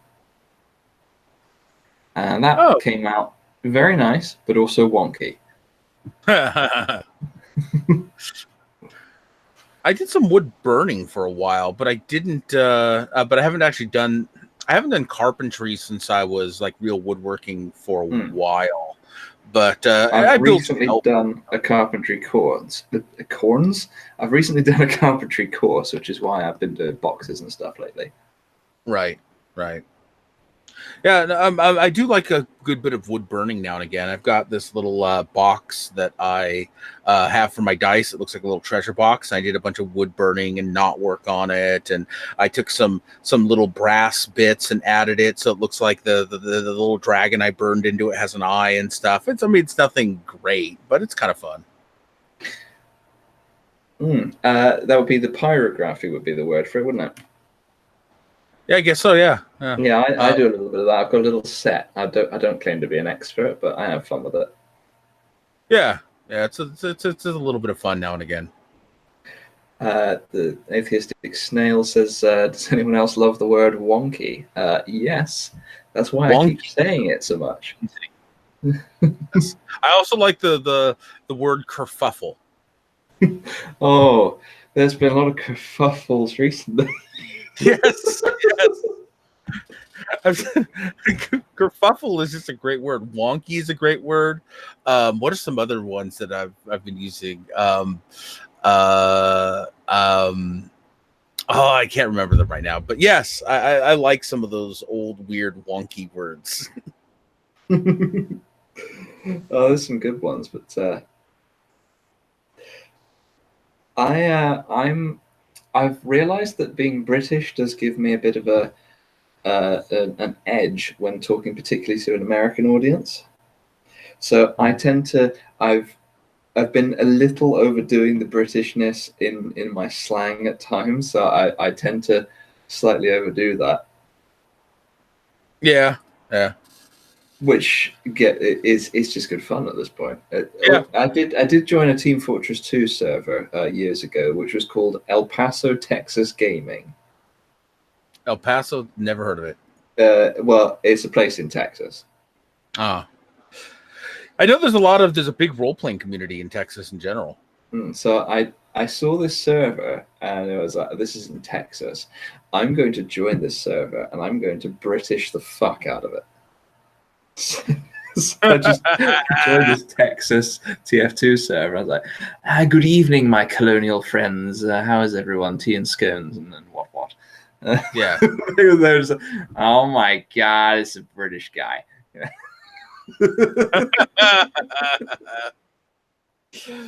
Oh man. I haven't done a lot of online role playing yet. I used to have a really good group that got together every week, but yeah, it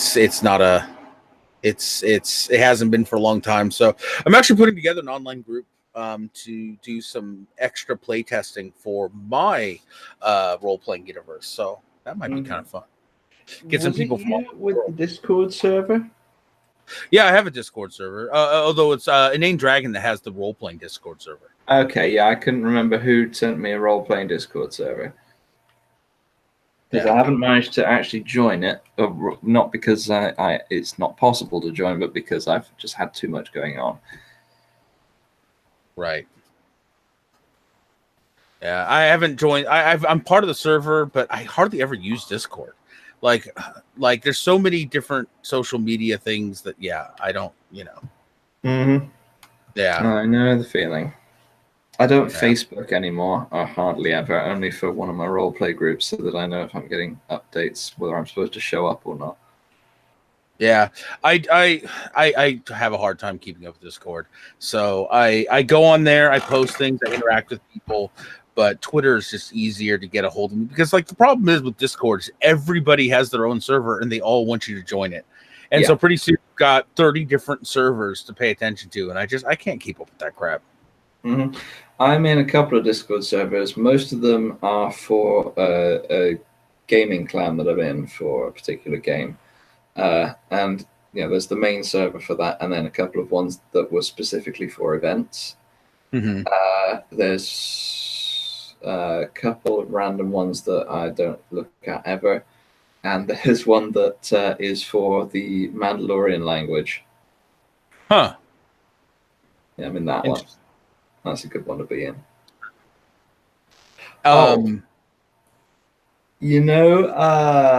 What's she called? Eve the Kaninen on the Twitter. Yes, I know Eve. Did you hear about the incident where I gained some respect for Eve? No. That happened? That can happen? Let me tell you this incident. I've told the story a couple of times now. So, Eve posted, somebody asked, what is your definition of an atheist? And she posted the definition in Greek. Uh-huh. Because fuck everyone. That's why. So I and I'd seen a screenshot of this tweet, so I went, well, not only have you posted it in a different language, you've put it as a screenshot, so I can't even put it in into a translator. Right. So she said, well, here's the original tweet. And I was like, yeah, well, there's still an asshole move to put it in a foreign language because, you know, even once you've translated it, you won't get the full meaning. She goes, yeah, well, your lack of education is not my problem. Mm-hmm. So I was like, oh, well, fuck you too. So, Right. you know, I decided to put, well, let me put this another way.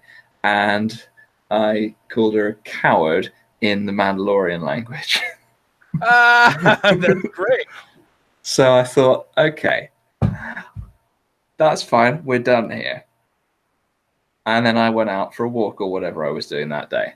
I got back, found I had a notification from Eve, which was not only in Mandoa, which is the Mandalorian language, it was in the Mandalorian runic script that nobody fucking uses because it's awkward as fuck.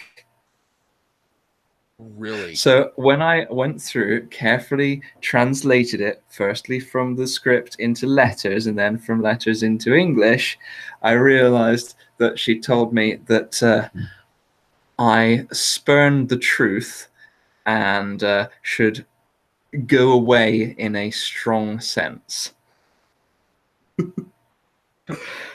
And I was there like, all right. That's awesome. Okay, then. Well, you at least have your nerd cred.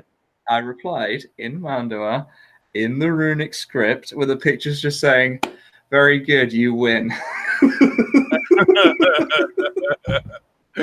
yeah, you have to concede defeat on that one.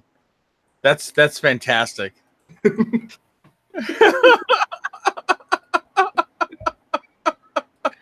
was just there like, oh fuck, I've been had. You have. You definitely got owned on that one, and there's no shame in it. Well, there is some shame, but there's no shame in it. Fucking wrecked, son. You know? Yeah. Wow. Yeah, that's not often I see Eve actually win something like that. Man. Oh, that's hilarious. I was just like, no, I've got to respect that. That is a lot of effort to go to just to tell me to go fuck myself. Yeah, it is. It is, and an impressive amount of nerd education. Oh, that's that. Oh my god. Yeah. Okay. Yeah, I'm with that. That's hilarious.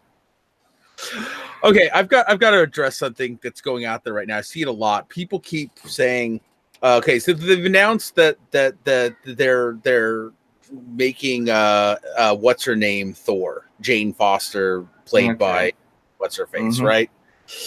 Okay, people keep saying she always became Thor in the comics. First of all, no, that's not true. In fact, in the original comics, Jane Foster, who fell in love with Thor, underwent a trial to prove that she was worthy to become an Asgardian and failed. Oh, whoops. She was proven unworthy and cast out of Asgard. And Sif, who had long loved Thor, became the new love interest. Just want to throw that out there. There was an alternate comic, and there have been multiple alternate comics where she does become Thor. However, the modern female Thor people hate because she engages in political violence against people who refuse to fight back. Okay, there we go. There you go. Just wanted to throw that out there. Why people are upset, and I would also like to say that the actress they've got, her name escapes me right now, even though it's big. Amidala, that chick. She does not have the gravitas. Natalie Portman. She does not have the. Not since she's a bad actress, but she doesn't have the gravitas and boom to be Thor. You know. No, I'd agree with that. She's a very good actor, as was demonstrated in V for Vendetta. However, yeah, for sure. She's small and subtle. You know, she's not dramatic, bombastic. Yeah. Yeah, that's the problem. Well, that's like, you know, I don't mind what's her name who played you know, Halle Berry, who played Storm, but as Storm, she was terrible. You know, she had no gravitas, no I am a goddess. As Storm is supposed to be. Exactly. You have to get the right actor or actress for the right role, and that's just not it. You know, even physically, she just doesn't have enough presence to make me think this is an intimidating god of thunder. Excuse me, I've just got a message that, yep, I agree, we should do this as soon as you get over to my burrow. Now let's carry on. But I just wanted to throw that out there for people who are trying to insinuate that the people being upset about these decisions have to be sexist. No, there are some good reasons to not like the direction that they're going with that. You know. No, I can understand that. It's a similar thing with that other comic that's just gone. Forget that. Yeah. Well, there's quite a few of them at this point, but the Batwoman trailer. Oh, that was awful. Yeah, I don't want a man to take credit for a woman's work as she's stealing the life's work of Bruce Wayne, using all Batman's stuff. Right. Yeah. Honestly, there was a way to do that well, and I think they missed the mark. Like, honestly, it's not even the actress or anything. If they had her come in and have this like responsibility thrust on her, where she's like, "No, you know, I'm not the hero. I can't do this, but no, you need to be. You have to," and have her rise to it, I would be much more behind the direction of the show. Or they could even do it where she's an overconfident hero, taking credit for shit that other people have done, gets fucking shit beaten out of her, and then Batman shows up and is like, "Okay, here's how you do it properly." Yeah. I mean, there's nothing wrong with having the character grow. Right. Yeah. I mean, there's nothing wrong with having a character who comes in overconfident, kind of a jerk, and has to learn some hard lessons to become a hero. Yeah, but you know, that's just not where they're going these days. They really want to drive the, you know, I'm a girl, look at me be an asshole, and I get to be because I'm a girl angle. I don't understand it. I feel like they're not actually painting. I feel like they're not painting women in a good light at all. I feel like, if anything, the message is you give any woman power and she turns into a horrible person, and I don't think that's true at all. You know, in fact, one of my characters, that's not the case. Yeah, one of my characters, I that's in my comics. I was very careful to do this. She's a character that comes from a very sexist place. She comes from Asgard in my comics. And when she gets here, she's used to having to fight for everything. You know what I mean? For respect, for anything. And so when she comes to our world, and it's a much more egalitarian world, she has to kind of learn to tone things down. But the other thing that she had to learn, even in Asgard, was how to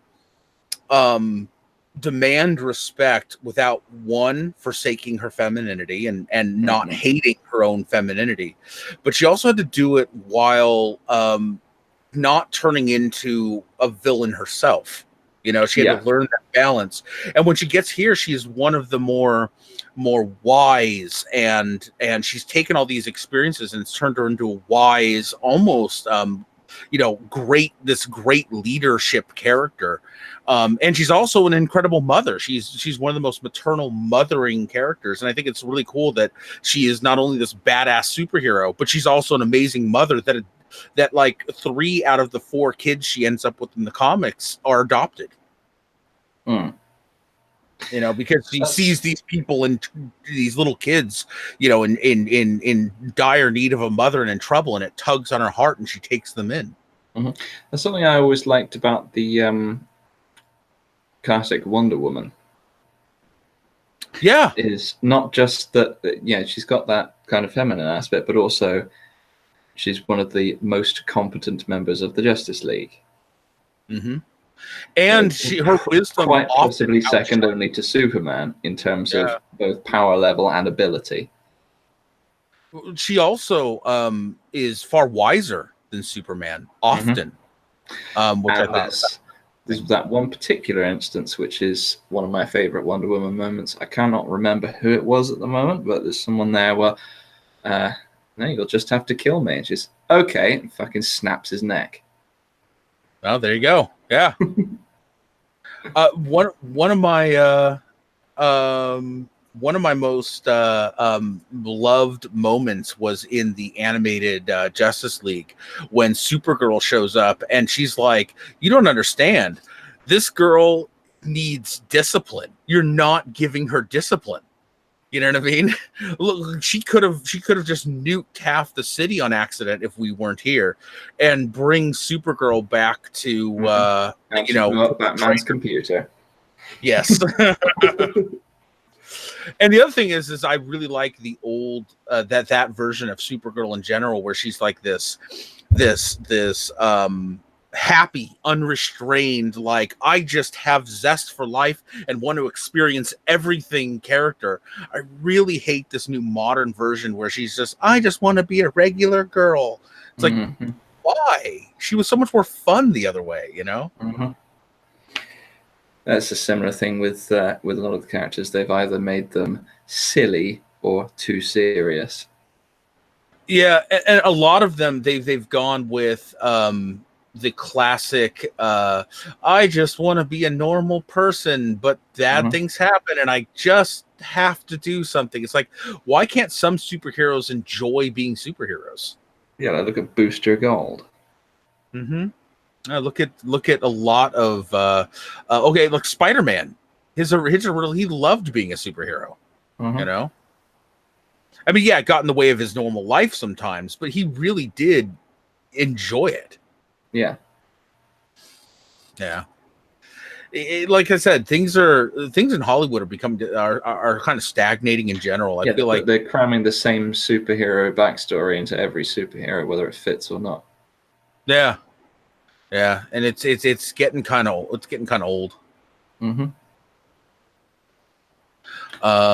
Yeah. So that's my take on at least that stuff. All right. We've been kind of circling around that for a while, but yeah, that's basically the size of it. They're trying to fit the same story into every setting, and it doesn't fit. Right. And it's getting Did you see severely old. Yeah. Yeah. No, it's I don't know, it feels like I'm watching the same movie over and over, really. Yeah. Did you see the new Godzilla movie? I haven't, no. Oh, okay. I was going to ask you what your thoughts were on that. I'm not a super Godzilla fan. I don't know a huge amount about it, so I'm not the best opinion to ask on that one. That's fair. It was just one of those things that, you know, I recently saw it, and I'm a Godzilla super mega. I'll tell you my view of the trailer, though. Godzilla looks a bit wrong. The trailer looks like the trailer for every film recently. It's pretty funny. The trailer was bad, but yes, it was a good movie. But if you're a Godzilla fan, like, the trailer told you everything you needed to know, which was there will be giant monster brawls, and that's what you're going there for. To give you an idea where Godzilla is, like, the Godzilla pattern follows this. The first movie is always a serious tone where Godzilla is a force of nature. He represents some force of nature. Now, in the original movie, force of nature. Yeah, in the original movie, he was just he was a walking embodiment of nuclear disaster. In subsequent original movies, like the movies that are like start off a series, basically, He was almost like the planet's immune system. When when humans fuck up, he comes to smack them. Or when aliens attack, he comes to smack them. When monsters attack, he smack whatever. So the first one really was that. It was this, okay, we're taking Godzilla seriously. He's this force of nature. He brings balance to nature when nature is out of balance. Mm-hmm. In the second one, much like in previous movies, it's let's just throw a bunch of monsters and giggle like 8-year-old boys as they, smash each other over the head. Yeah. So yeah.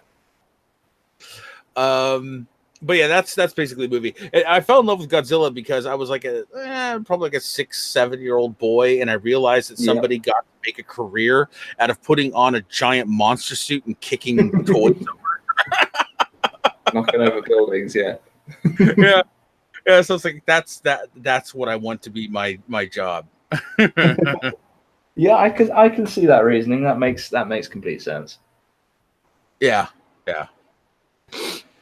That's kind of one of the reasons I got into the Star Wars is because I like twirling my toy lightsaber around. There's no better reason to get into Star Wars. That's also one of the reasons I got into martial arts. That's not a bad reason to get into martial arts. Not a bad reason at all. Get some kendo practice and stuff like that. Yeah. Mm-hmm. What do you take? I've been through a range of different martial arts. I started off with a sort of a kickboxing thing. Mm-hmm. And then I did. I briefly tried Aikido, and found that I did not like how it was taught around these parts. Right. And for quite a few years, probably about a decade actually, I settled on ninjutsu. Oh, okay. I didn't realize there were ninjutsu schools.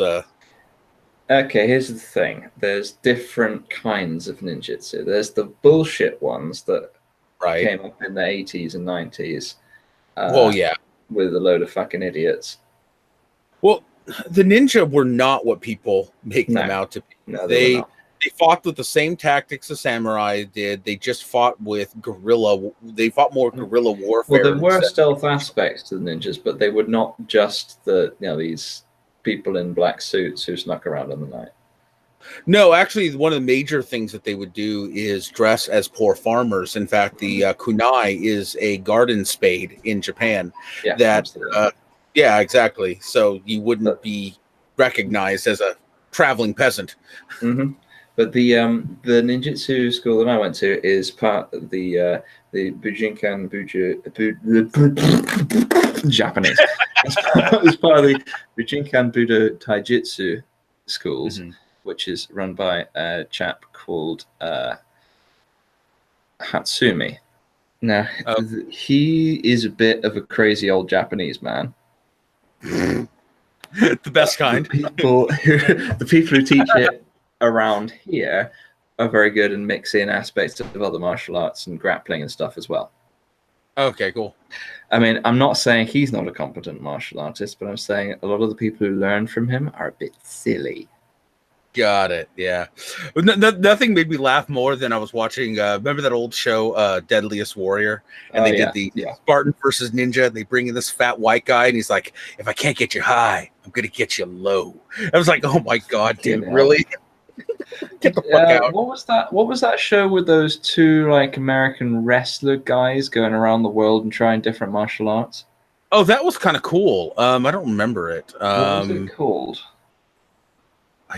Don't know, but I know exactly what you're talking about.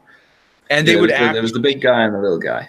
Yeah, they would actually train with the schools and do all the crazy crap. And they never learned the martial art, but they got to understand what it is. They did a bit of it.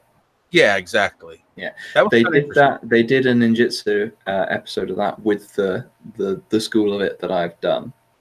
Okay, cool. And that was a silly episode.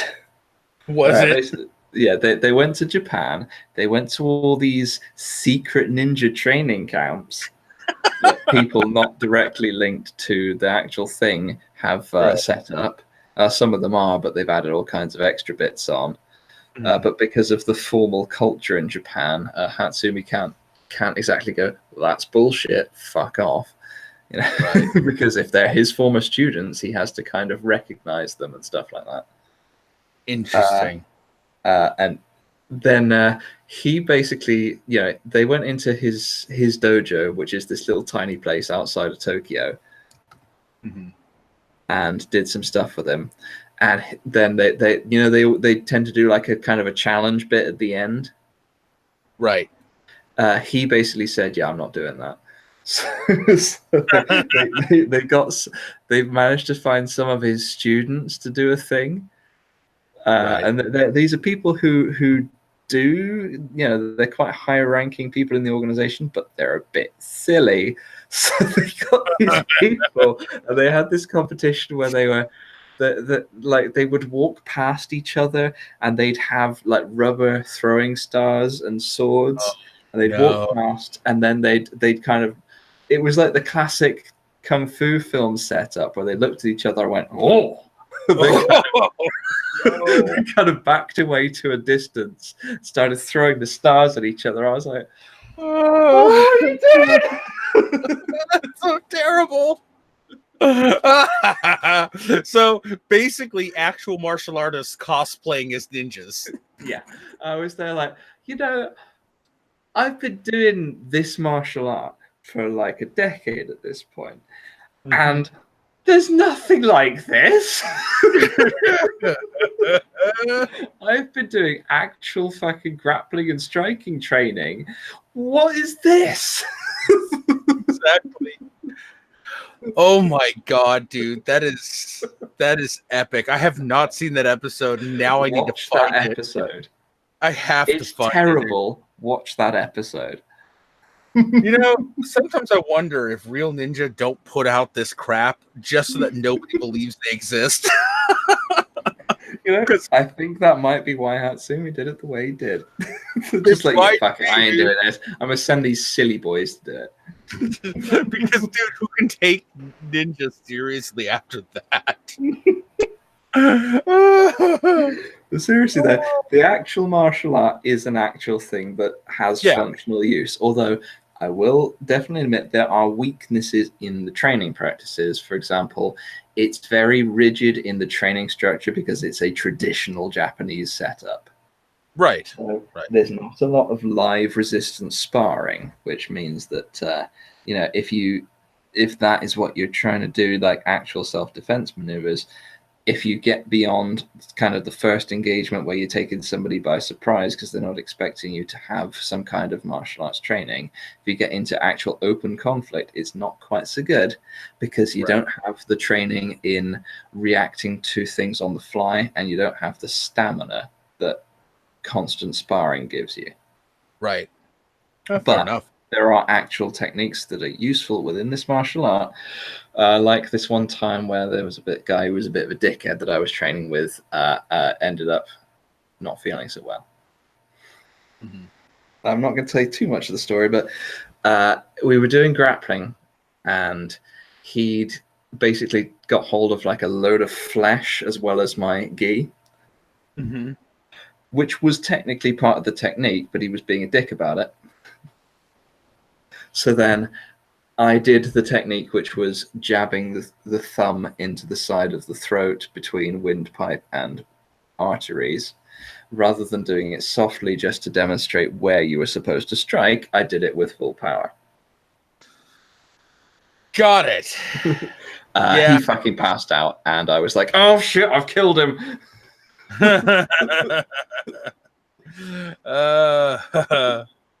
Fortunately, he was fine, and he didn't grab a big handful of flesh like a dickhead anymore. Yeah, there you go.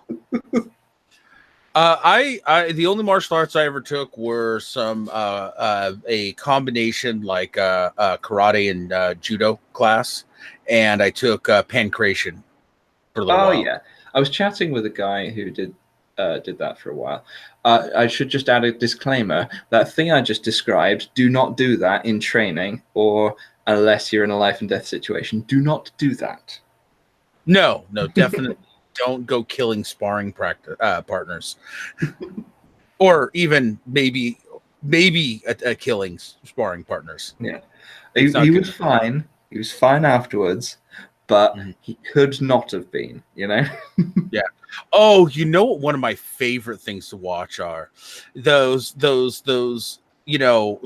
supposed Japanese masters, and interestingly enough, they're usually white guys Yeah. that just like attack people with their chi. Oh They yeah. like push air at people and watch them fall over, dumb crap like that.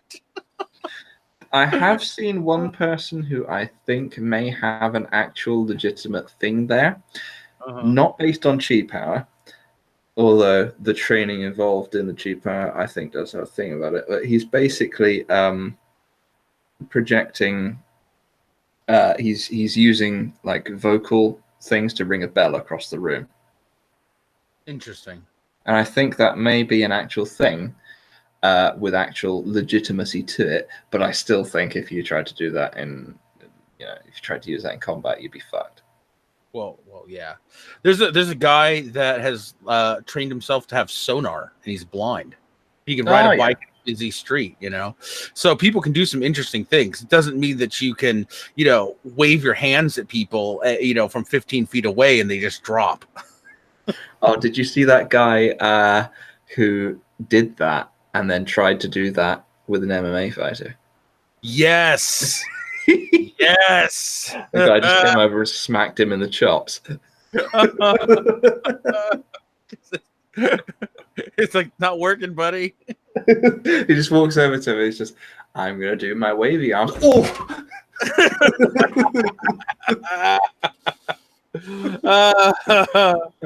That's when you see someone's bought into their own bullshit.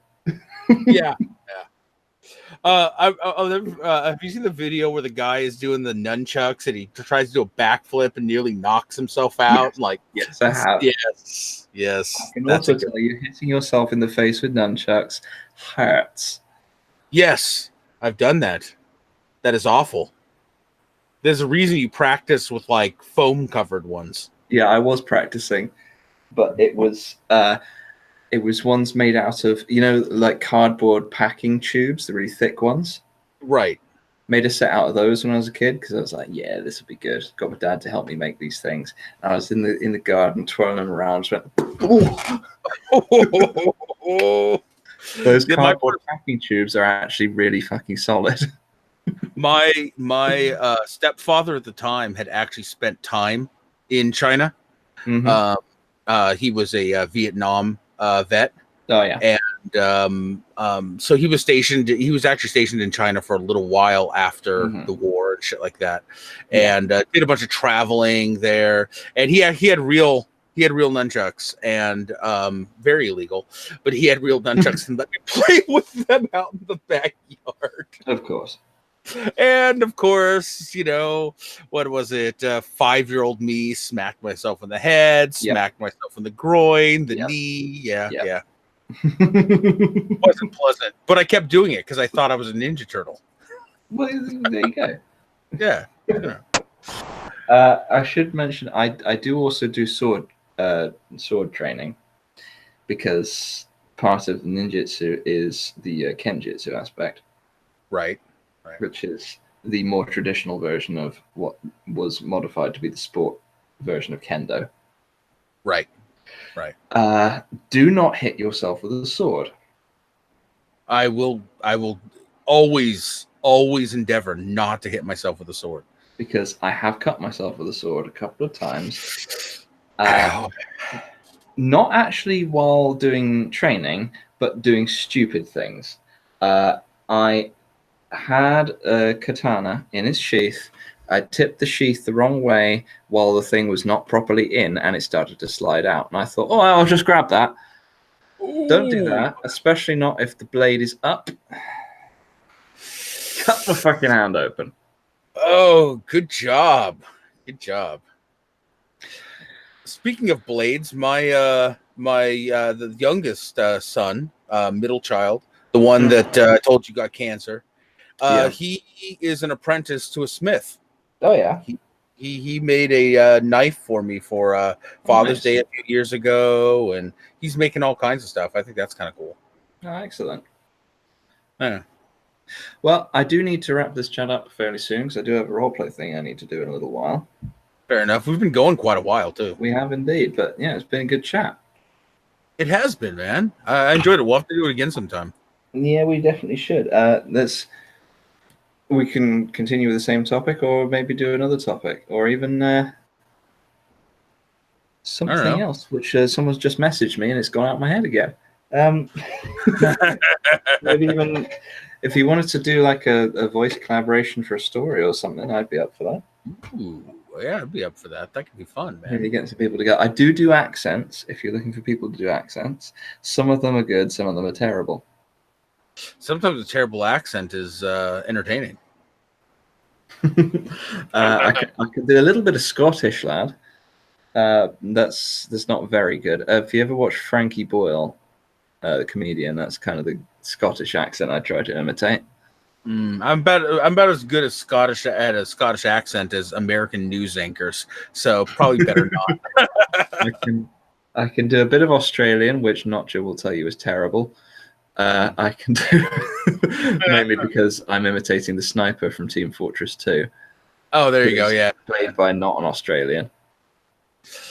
I can do a British accent as so far as I can do the random British thug type characters that you see in the old cartoons. Go on. Oh no, you really want me to, don't you?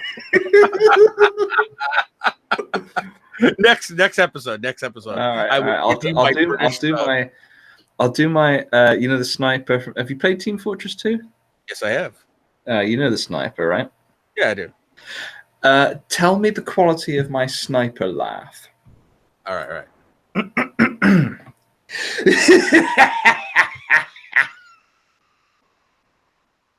Yeah, it's pretty good. That's pretty good. Yeah. At least on my headphones, that sounds pretty good. Oi, you're bleeding gravy, mate. Yeah, that's definitely the sniper from TF2.